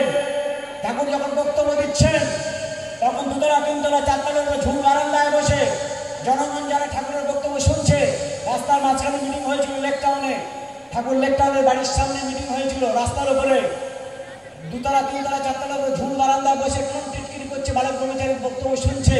ঠাকুর এক পলক তাকিয়ে নিলেন, তাকিয়ে নিয়ে বললেন, আজকে হাসছে হেসে নাও, এমন একদিন আসবে আমি 10 তলার গাছতলা সব এক করে ছাড়বো। আজকে এই যে মায়ানমারে ঘটনা ঘটলো, তাই থাইল্যান্ডে ঘটনা ঘটলো, 30 তলা বাড়ি একদম ছাতু হয়ে ধুলো হয়ে। আমাদের নেপাল ভাই বলে কিনা ওটা মনে হয় জলের ফোয়ারা পড়ছে, না ওটা বাড়ি ছাতু হয়ে পড়ছে, 30 তলা বাড়ি ছাতু হয়ে ধুলোর মতো পড়ছে, এটা জলের ফোয়ারা নয়। তাহলে কি হলো? ঠাকুর বলে রেখেছে আজ যারা মাংস ভাত খাচ্ছ, এমন একদিন আসবে সেদিন মাছ ভাতে নামতে বাধ্য হবে। তারও কিছুদিন পরে যারা মাছ ভাত খাচ্ছ ডাল ভাতে নামতে বাধ্য হবে। তারও কিছুদিন পরে যারা ডাল ভাত খাচ্ছ নুন ভাতও জুটবে না। সেই দিন আসছে, প্যাকেটে করে টাকা নিয়ে গিয়ে আর পকেটে করে বাজার আনতে হবে। ঠাকুরের অভ্রান্ত ভবিষ্যৎবাণী আজকের বাজার দর কোথায় এসে দাঁড়িয়েছে? আপনার আমার মাথা পিছু 50 থেকে 55 হাজার টাকা ঋণের বোঝা মাথা পিছু। আজকে যে সন্তান জন্মগ্রহণ করবে সেও 55 হাজার টাকা ঋণ নিয়ে জন্মগ্রহণ করবে। দেশ বিক্রি হয়ে গেছে। আমরা আজকে যারা বলছি আমার বাড়ি আমার সম্পত্তি, এই বাড়িতে কোনো সময় আপনি ছেড়ে দিতে পারেন, এই জমিতে কোনো সময় আপনাকে ছেড়ে দিতে হবে, কারণ গোটা ভারত প্রায় বিক্রি হয়ে গেছে। সত্যি কথা বললে বড় অপরাধ, কিন্তু আর কত চেপে রাখবেন, কত ধামা চাপা দেবেন? দেশটাকে তো লুটিপুটে শেষ করে দিয়েছ, আমেরিকার কাছে বিক্রি করে দিয়েছ। জনগণ হিসাব দেবে, জনগণের সহস্র সহস্র লক্ষ কোটি কোটি চোখ, তারা সব নজর রাখছে, নজরদারি করছে। জনগণের ঘুম ভেঙে গেছে, তারা ভাবছে যে বালক ব্রহ্মচারী মহারাজ যা যা বলে রেখেছেন প্রত্যেকটা অঙ্কের মতো মিলে চলেছে। তিনি বহু আগে ভবিষ্যৎবাণী করে রেখেছেন। ঠাকুর যখন শিশু বয়সে 8-10 বছর বয়স মাস্টারমশাই আনন্দ মাস্টারমশাই অঙ্ক শেখাচ্ছেন, তখন সিলেট পেন্সিল ছিল না, খাতা কলম ছিল না, তার পাতা কালো পাতা আঁকিঝুঁকি করছেন। মাস্টারমশাই রেগে গেছে, কিরে বিরু তোর অঙ্কে মন নাই, আমি এত করে বক বক করছি। মাস্টারমশাই পৃথিবীটা এক কাত হয়ে আছে, আমি সোজা করে বাসায় দিতাম। তার মানে কি বললেন? পৃথিবীটা যে 23.5 ডিগ্রি হেলে ঘুরছে, ঠাকুরের অঙ্কে যোগ বিয়োগ মন নাই। ঠাকুর অঙ্ক করছে যে পৃথিবীটা কি করে 90 ডিগ্রি অ্যাঙ্গেলে বসিয়ে দেওয়া যায়। এটা একটু আগে আমি পেপার দেখালাম যে উত্তর মেরু দক্ষিণ মেরু হবে, দক্ষিণ মেরু উত্তর মেরু হবে, নর্থ পোল সাউথ পোল হয়ে যাবে, সাউথ পোল নর্থ পোল হয়ে যাবে। পুরো টোটাল রেভলিউশন, পৃথিবীর মানচিত্র বদলে যাবে। ওই যে ঠাকুরের কতটা আগাম প্রস্তুতি থাকলে, কতটা প্রাক প্রস্তুতি থাকলে, তাহলে একটা শিশু বয়সে বা তিনি 8-10 বছর বয়সে ঘোষণা করতে পারেন যে আমি পৃথিবীটা সোজা করে বসিয়ে দেওয়ার চেষ্টা করছি, পৃথিবীটা এক কাত হয়ে আছে। কতটা আগাম প্রস্তুতি থাকলে। ঠাকুরকে বলা হচ্ছে, ঠাকুর তুমি বিপ্লব বিপ্লব করছো, যে সমাজে তুমি মহাপ্রভুকে মেরেছে, চৈতন্যকে মেরেছে, যিশুকে মেরেছে, তোমাকে তো মেরে দিতে পারে। ঠাকুর বলছেন তোমরা যিশুকে মেরেছো, চৈতন্যকে মেরেছো, আমাকে তোমরা মারতে পারবে না।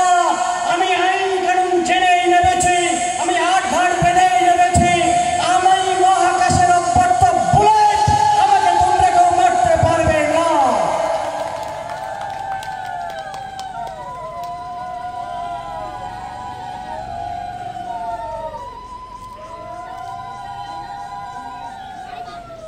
তাই তিনি যে কারণে পৃথিবীর বুকে এসেছেন সেই কাজ তিনি যতক্ষণ না কমপ্লিট করবেন তাকে খতম করা যাবে না। তিনি বহু আগে ভবিষ্যৎবাণী করে রেখেছেন, ইউরোপ থেকে যে ঢল নামছে সেই ঢল রাশিয়ার চীন তোকে এক ধাক্কা গঙ্গার পাড় পর্যন্ত এসে থামবে। আমার কাজের প্রথম বহিঃপ্রকাশ 2 বাংলা 1।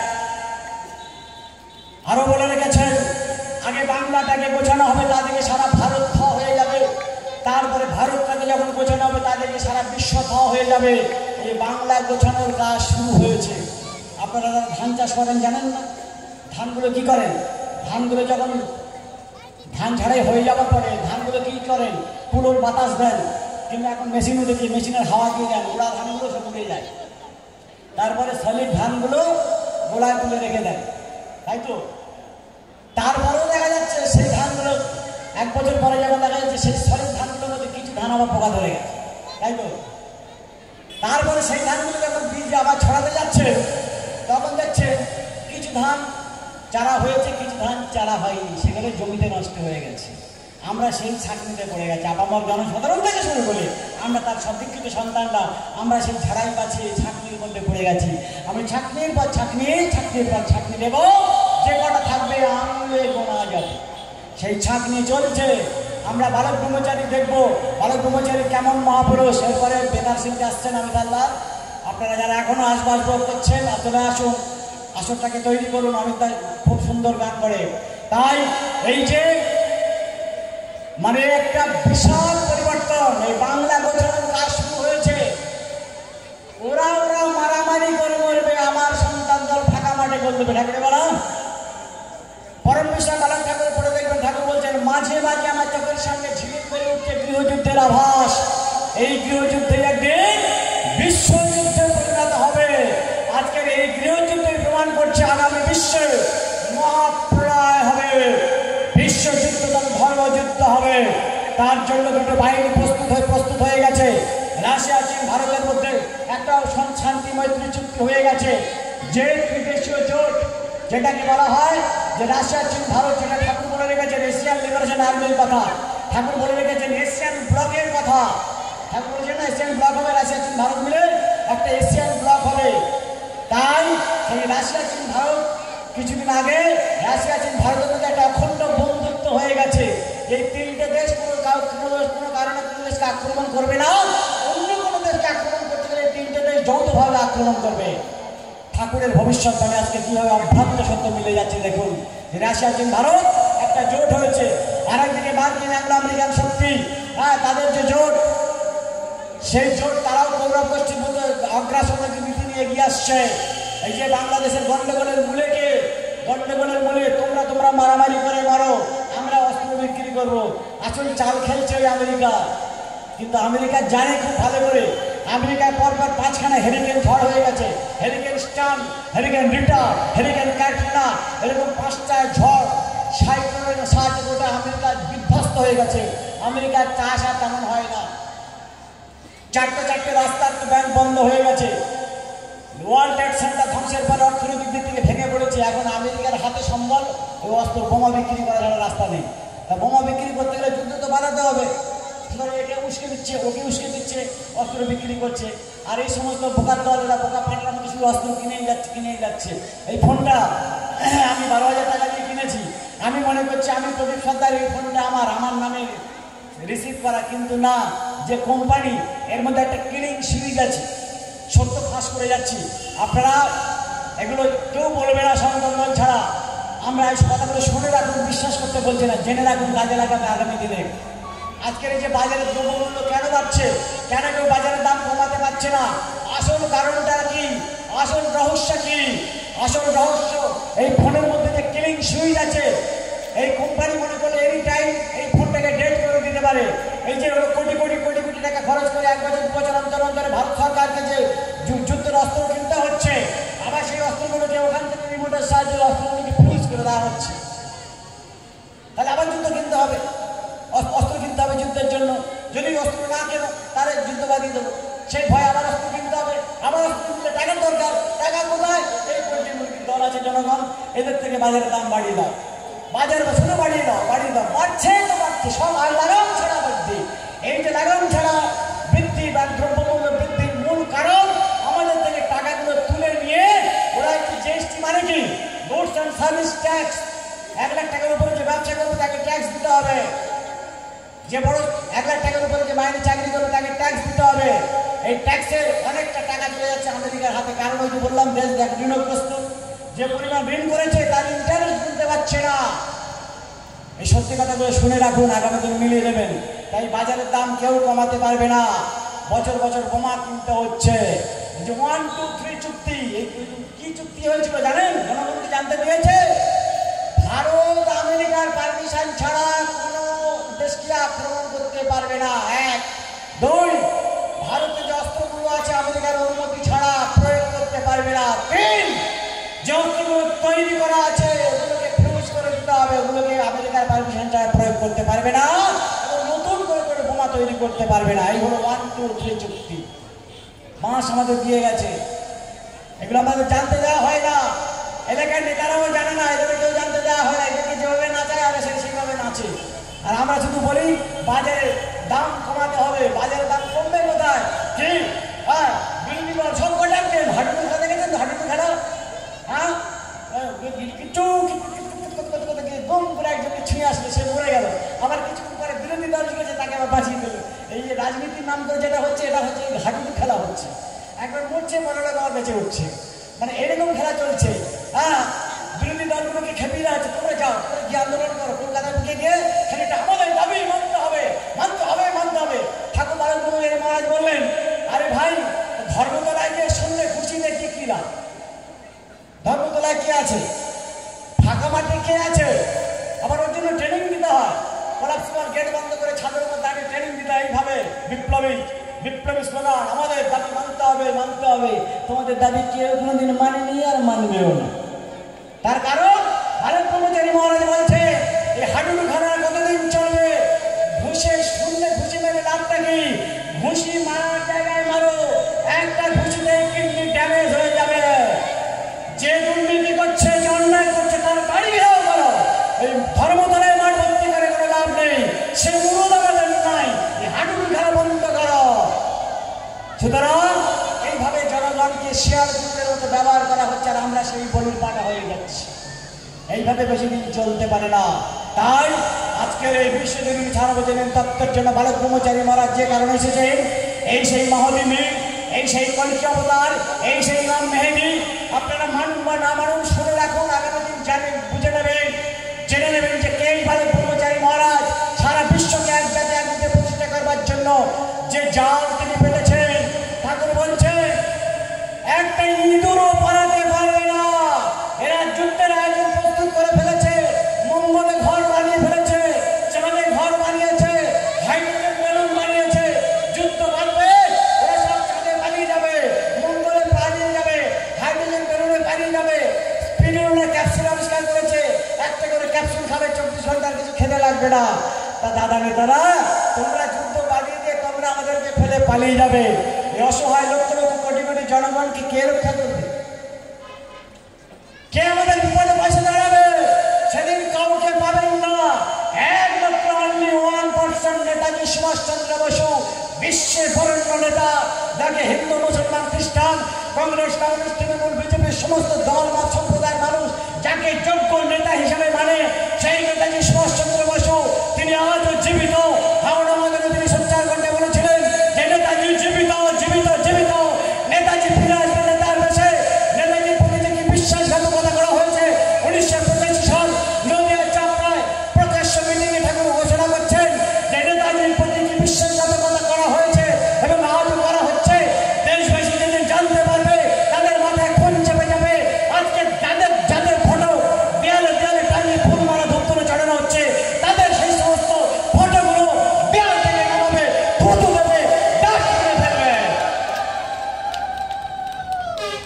তাই নেতাজি জীবিত, নেতাজি ফিরে আসবে নেতার বেশে। তাকে আটকানোর জন্য আমেরিকা 15,000 16,000 সেনা মোতায়েন করে অরুণাচলের বর্ডারে, অরুণাচলের বর্ডার লাইন থেকে নামের টিম এসছে। পুরো উত্তর পূর্ব সীমাঞ্চল, ওখানে প্রবেশ দ্বার ওটা। আর আপনাদের উত্তরবঙ্গ, ঠাকুর বলেছেন উত্তরবঙ্গ আমার প্রাণ, এখান থেকে একটা বড় ঢেউ উঠবে। আপনারা তৈরি তো নাকি? যে মুহূর্তে নেতাজির ডাক আসবে, I will go two in the Christ of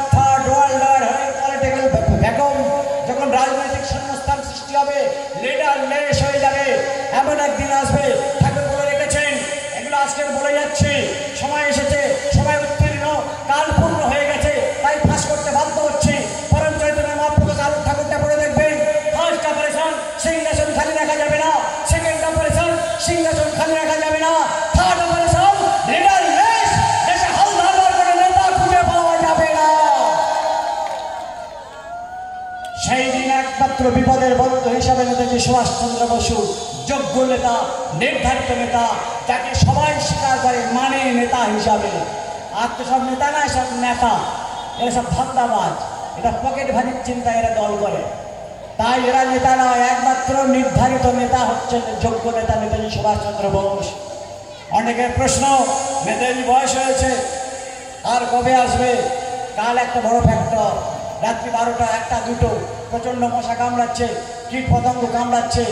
আর সারা পৃথিবীর মানুষ যদি হাত জোড়ে করে বলে, হে সূর্যদেব তুমি উদিত হও, এই মশা মাছের এই মশার কীট পতঙ্গ অত্যাচার সহ্য করতে পারছি না, সূর্য উঠবে? উঠবে না। কাল ভাগ করা আছে, যতক্ষণ না ঘড়ির কাঁটা টিক টিক করতে করতে সকাল 6টা বাজবে ততক্ষণ সূর্য উঠবে না। তেমনি আজকের এই যে আসলের জিগির, এই যে হিজবুল শয়তানের দল, আমার ইসলামী ভাইরা ভালো বলতে পারবেন, এই হিজবুল্লাহ যারা খাঁটি মানুষ, আর হিজবুল শয়তান যারা যারা আজকের মানব ধর্মটাকে কলঙ্কিত করছে, এই হিজবুল শয়তানের দল, যারা যেটাকে হিন্দু ধর্মে বলছে অসুর। অসুর কারা? যারা সুরে নেই, যারা বেসুরে, যারা আসলে বৃত্তি সম্পন্ন, যারা খুন খারাপি রক্তের হলে খেলতে ভালোবাসে, এরা এই সমাজের অসুর। তাই ঠাকুর বালক ব্রহ্মচারী মহারাজ বলছেন যে একমাত্র এই সমস্যার সমাধান কেউ করতে পারছে না, এই রাষ্ট্র কাঠামো পরিবর্তনের জন্য একটা যোগ্য নেতা দরকার। আমি মনে করি নেতাজি সুভাষচন্দ্র বসু এই কাজের সম্পূর্ণ উপযুক্ত। অনেকে বলে তার বয়স হয়েছে, কিন্তু নেতাজি একজন পরমযোগী পুরুষ, বিবাহ বা সন্তান পর্যন্ত দূরের কথা, কোনদিন নারী অঙ্গ স্পর্শ করেনি। তার নামে যে চরিত্র হনন করা হয়েছে এটা জলজন্ত মিথ্যা। ঠাকুর আরও বলে রেখেছেন, বয়স সবার হয়, তারও হয়েছে, কিন্তু সে যেদিন ফিরে আসবে দেখবে 45-50 বছরের পূর্ণ কর্মক্ষম ব্যক্তি, বার্ধক্যের চিহ্ন মাত্র তার শরীরে প্রবেশ করেনি। সেই নেতাজি সুভাষচন্দ্র বসু এই যুগের অর্জুনের ভূমিকায়, কৃষ্ণের ভূমিকায় বালক ব্রহ্মচারী মহারাজ ওই তৃতীয় বিশ্বযুদ্ধের চরম মুহূর্তে ঠাকুর বলে রেখেছেন, ভারত আবার প্রতিবেশী দেশ দখল করে নেবে, ওই অ্যাংলো আমেরিকান শক্তি দখল করে নেবে, ওরা জোট বেঁধেছে, ভারতকে গ্রাস করে নেবে, ভারতবাসীকে ধ্বংস করে দেবে। বিদেশি 24 ঘন্টার জন্য হলো ভারতে বিদেশি পতাকা উঠবে। সেই সময় ভারতবর্ষের জনগণ ত্রাহি ত্রাহি করবে, কে আছো বাঁচাও, কে আছো বাঁচাও বলে। সেদিন উদ্ধারকর্তা হিসাবে, বিপদের বন্ধু হিসাবে কাউকে পাবেন না, একমাত্র নির্ধারিত নেতা, যোগ্য নেতা নেতাজি সুভাষচন্দ্র বসু ঘোষণা করবেন, I am Subhash Bose speaking, I will go to India the crest of third world war. আমি বিশাল বাহিনী নিয়ে আত্মপ্রকাশ করতে চলেছি। যে 1000 বাহিনী ছিল 2.5 লক্ষের বাহিনী, সেই বাহিনী হয়েছে এখন 50 লক্ষের বাহিনী, নাম হয়েছে এশিয়ান লিবারেশন আর্মি। সেই বিশাল বাহিনী নিয়ে ভারতের উত্তর পূর্বাঞ্চল দিয়ে দিল্লি চলো ডাক আসবে, সেই ডাকে আপনারা সামিল হওয়ার জন্য প্রস্তুত? যে মুহূর্তে নেতাজির ডাক আসবে, দেশকে বাঁচানোর জন্য, দেশকে বাঁচানোর জন্য, এই সমাজকে রক্ষা করার জন্য, এই অসুরগুলোকে নিধন করবার জন্য নেতাজির ডাকে তার সেই বিশাল সেনাবাহিনীর সঙ্গে যদি আমরা কাঠ বিড়ালের মতো ভূমিকা নিতে পারি, আমরা যেন তার জন্য মানসিকভাবে প্রস্তুত থাকতে পারি।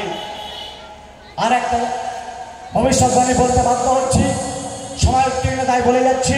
ঠাকুর ভবিষ্যৎবাণী করে রেখেছেন, আমার আত্মপ্রকাশের পর আমি থাকবো কয়েক মাস। ক মাস থাকবেন তিনি বলেননি, আর নেতাজিকে থাকতে হবে কয়েক বছর, বছর ঠাকুর বলেননি, শুধু এইটুকু বলেছেন কয়েক বছর থাকতে হবে নেতাজিকে। ঠাকুর যে আসার পর কয়েক মাস মহাপ্রলয়ের পর গোটা বিশ্বে যে কিয়ামতের বিচার হয়ে যাবে, তারপরে যে কটা সাত্বিক মানুষ থাকতে হয়েছে থাকবে, সেই মানুষগুলো তাও কমপক্ষে 123 কোটির উপরে হবে। ফ্যাকশন চলবে, কড়া জবরটা পড়ে দেখবেন, সংখ্যাটা মিলিয়ে নেবেন, সংখ্যাটা আমি আর বলবো না মুখে। এই যে সারা বিশ্ব থেকে ঢল নামবে, ঠাকুরের বাড়িতে ঠাকুর বলে রেখেছেন, ওই যে বিটি রোড থেকে সুখচর পর্যন্ত 40 থেকে 45 ফুট চওড়া রাস্তা হবে, এটা ঠাকুরের ভবিষ্যৎবাণী করা, যেটা অলরেডি স্যাংশন হয়ে গেছে, কাজ চলছে, শুরু হয়ে গেছে। ঠাকুরের ভবিষ্যৎবাণী কত আগে করা। আদি গঙ্গার রূপ পড়বে, সুখচর ধামের গঙ্গা থাকবে না, ওই গঙ্গা অলরেডি চর পড়ে গেছে, চড়া পড়ে গেছে, ফাটার সময় খেলা, ফুটবল খেলে ছেলেরা, ওটা আদি গঙ্গার রূপ পড়বে, ওই জায়গাটা হবে, ওই জায়গাটা চড়া পড়ে যাবে, আর বিদেশি ভক্তদের আবাসস্থল হবে। সামনে সুখচর উল্টো দিকে যে মাঠ রুদ্র প্রতাপ সংঘ দখল করে আছে, ওসব নস্যির মতো উড়ে যাবে, ওখানে হবে এয়ারলাইন, এয়ারপোর্ট। ঠাকুরের ভবিষ্যৎবাণী করে যাচ্ছি। মানুন না মানুন তাতে আমার কিচ্ছু যায় আসে না। ঠাকুরের কাছে বা কাছে থেকে আমরা 1 ঘন্টা রাস্তা যখন সময় পেতাম চলে যেতাম। অনেক তথ্য আমার জানার সুযোগ পেয়েছি, সেইগুলো আজকে ফাঁস করে দিয়ে গেলাম। তাই আগামী দিন আপনাদের অনেক বড় দায়িত্ব আছে। হ্যাঁ, নেতাজির যখন ডাক আসবে আমরা তাদের সেবার দায়িত্ব নিতে হবে, খাদ্য দিয়ে অর্থ দিয়ে সেই বিশাল সেনাবাহিনীকে। দ্বিতীয় দায়িত্ব আসছে, যখন বিধান রায় চিফ মিনিস্টার ছিলেন, ঠাকুরের কাছে গিয়ে বললেন যে বাবা গুরুদেব, উনি গুরুদেব গুরুদেব করে বলতেন, গুরুদেব আজকে একটা বিল পাস হয়ে গেল। কি বিল? না, পাতাল রেল স্যাংশন করে দিলাম। ঠাকুর বলছেন ওটা উড়ালপুল করতে পারলি না, তাহলে সাধারণ মানুষের কামে আয় তো। তখন বিধান রায় বললেন গুরুদেব কিছু করার নেই, এটা বিল পাস হয়ে গেছে, স্যাংশন হয়ে গেছে। তখন ঠাকুর বললেন তা করছিস কর, তোমার কি কামে লাগবো জানি না, আমার অনেক কামে লাগবো। বিধান রায় চোখ উঠেছেন, তোমার আবার কি কামে লাগবো? না, কলকাতায় এত মরা পড়বে, ঠাকুর তো বলা আছে না তারা থেকে টালিগঞ্জ হয়ে যাবে। না, কলকাতার একদিকে টালা পার্ক, একদিকে টালিগঞ্জ, তারা থেকে টালিগঞ্জ পুরো দেখা যাবে। মানে কলকাতায় ওখান থেকে পুরো ফাঁকা, এত বিল্ডিং এত মানুষ, পুরো ফাঁকা হয়ে যাবে। হ্যাঁ, এত ফাঁকা হবে। তাই ঠাকুর বলছেন যে এত মরা পড়বে, ওই মরাগুলো দাহ করবার লোক থাকবে না। আমার সন্তানেরা মুখে রাম নাম কীর্তন করতে করতে মরা ছড়িয়ে ছড়িয়ে পাতাল রেল ভরাট করবে। পরম পিতার ভবিষ্যৎবাণী অব্যাহত সত্য, যার মুখের বাণী বেদবাক্য, যার গণিতে কোনো ভুল নেই। শিশু বয়স থেকে যত ভবিষ্যৎবাণী করেছে একটাও ব্যর্থ হয়নি। তাই সারা বিশ্ব থেকে যখন ঢল নামবে, ঠাকুর বলছেন এত ভিড় হবে, আমাকে দেখবার জন্য ভিড় সামলানোর জন্য রাখতে হবে কাঁচ ঘেরা ঘরে। ভিড় সামলানোর জন্য রাখতে হবে কাঁচ ঘেরা ঘরে। তোমরা যারা আমার দীক্ষিত সন্তান, আমার কাছে আসার চেষ্টা করো না, আমি তো অল্প কয়েক মাস থাকবো। তাই যারা আসেনি তাদেরকে দেখার সুযোগ করে দেবে। আর তোমরা মাসের পর মাস কাঁধে চিড়ে গুড় দিয়ে লাইন কন্ট্রোল করবে। আগামী দিন দায়িত্ব আছে আপনাদের, রাবণ বলুন, কারণ আসছে সেই দায়িত্ব। লাইন কন্ট্রোল করতে হবে মাসের পর মাস, সারা বিশ্ব থেকে ঢল নামবে।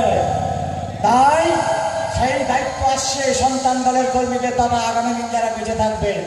তাই বালক ব্রহ্মচারী মহারাজের অভ্রান্ত ভবিষ্যৎবাণী, যে বিশাল বড় দায়িত্ব আসছে, ভয় পাওয়ার কিচ্ছু নেই। ভূমিকম্প, বন্যা, মহামারী কারা মরবে জানি না, ঠাকুর বলে রেখেছেন।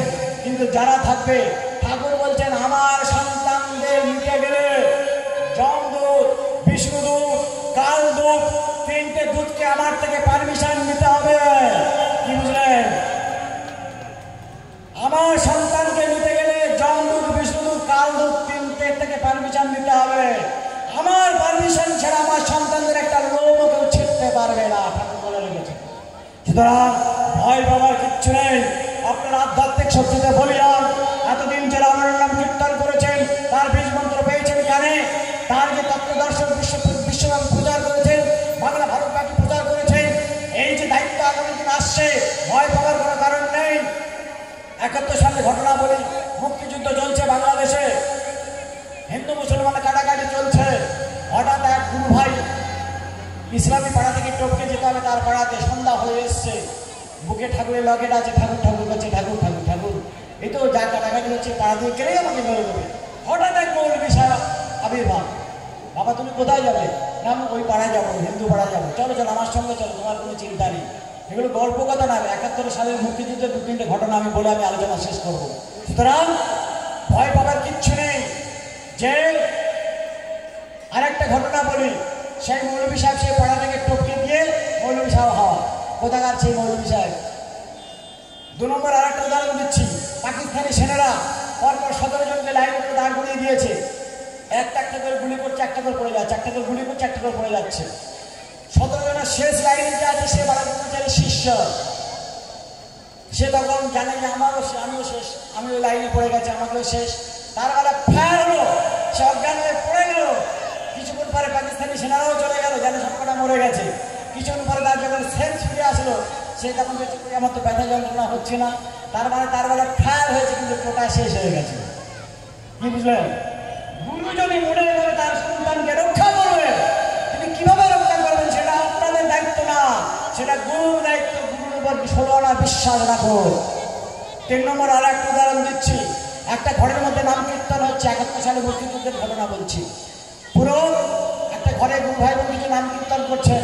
আনোয়ার বলে একজন মাস্তান তার দলবল নিয়ে এসছে, হয় ঘর থেকে বেরিয়ে এসো, তলোয়ার বের করে করেছে, একদম পশু কাটা করে দেবো সব কটাকে। তারা বললো আমাদের মারতে হলে ঘরের মধ্যে, আমরা ভাবলো বালক ব্রহ্মচারীর নাম আমরা বন্ধ করবো না, আমাদেরকে মারতে হলে ঘরের মধ্যে মারতে হবে। যেই বলেছে বালক ব্রহ্মচারীর নাম বন্ধ করবো না। আনোয়ার ছিল একজন টপ মস্তান, কিন্তু সে যখন ছোটবেলায় খুব অসুস্থ হয়েছিল তখন ঠাকুর বালক ব্রহ্মচারীর আশীর্বাদে তাকে জীবন দান করেছিলেন ঠাকুর।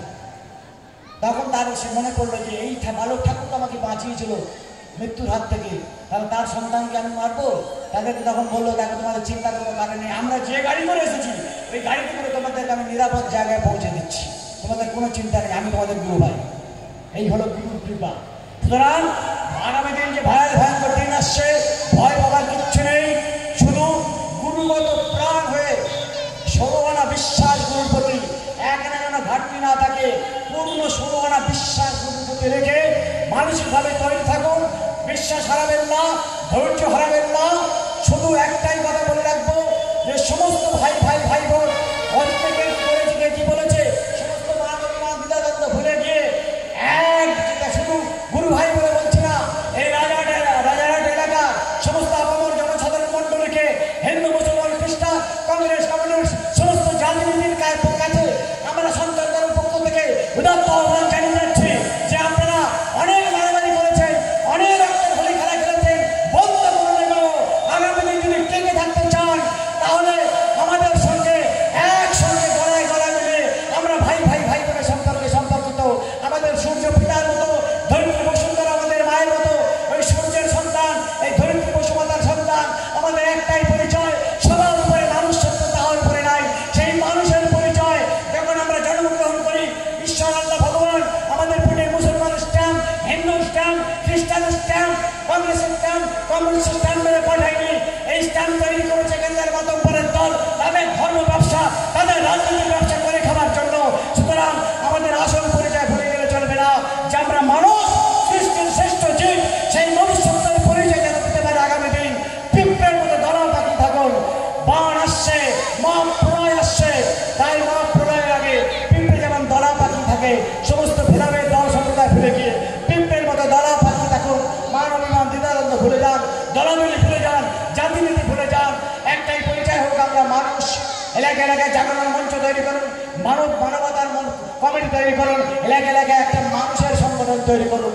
আলাদা আলাদা দল গোষ্ঠী ভুলে যান। প্রকৃতির কাছে কিচ্ছু নয়। আমরা যত বড় দাদা নেতা হই, যত বড় উকিল মুক্তার হই, একটু হয়েছে যেমন মায়ানমারে করে দিয়েছে, নাড়িয়ে দিয়েছে, কত করেছে হিসাব দিতে পারছে না। এই প্রকৃতির দিকে তাকিয়ে দেখুন যে ভয়ঙ্কর দিন আসছে। তাই সবার আগে অনুরোধ করে যাচ্ছি, সবাই মিলেমিশে থাকুন, মারামারি বন্ধ করুন, রক্তের হোলি খেলা বন্ধ করুন। হাত জোড়ো করে অনুরোধ করে যাচ্ছি তদঞ্চলের সমস্ত জনসাধারণ মণ্ডলীর কাছে।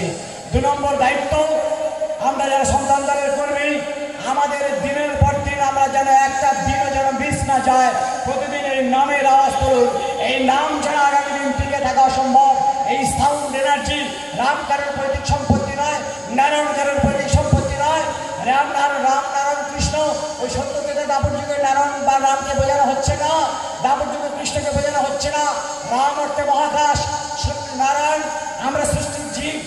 জলে আশ্রিত যে সমস্ত নার মানে জল, অয়নতে আশ্রয়, জলে জন্ম যাবে তারা আমরা সবাই নারায়ণ পৃথিবীর জীব। রাম মানে তাদের যুগে ধনুকধারী নয়। যখন অন্ধকার আকাশ পেয়ে যান, অন্ধকার আকাশে কি করি আমরা, প্রচন্ড ভূতের ভয় লাগছে, তখন ভিতর থেকে বেরিয়ে আসে রাম কোত্থেকে আসে? ভিতরে চাপা পড়া ভাষা, যে রামে আমি হারিয়েছিলাম, মিশেছিলাম সেই মহাশূন্যে, সেই মহাশূন্য থেকে আমি ল্যান্ড করেছি। ওটা ভিতরের অব্যক্ত ধ্বনি, চাপা পড়া ভাষা, যে রামে কৃষ্ণ যুগে দাপর যুগে কৃষ্ণকে বোঝানো হচ্ছে না।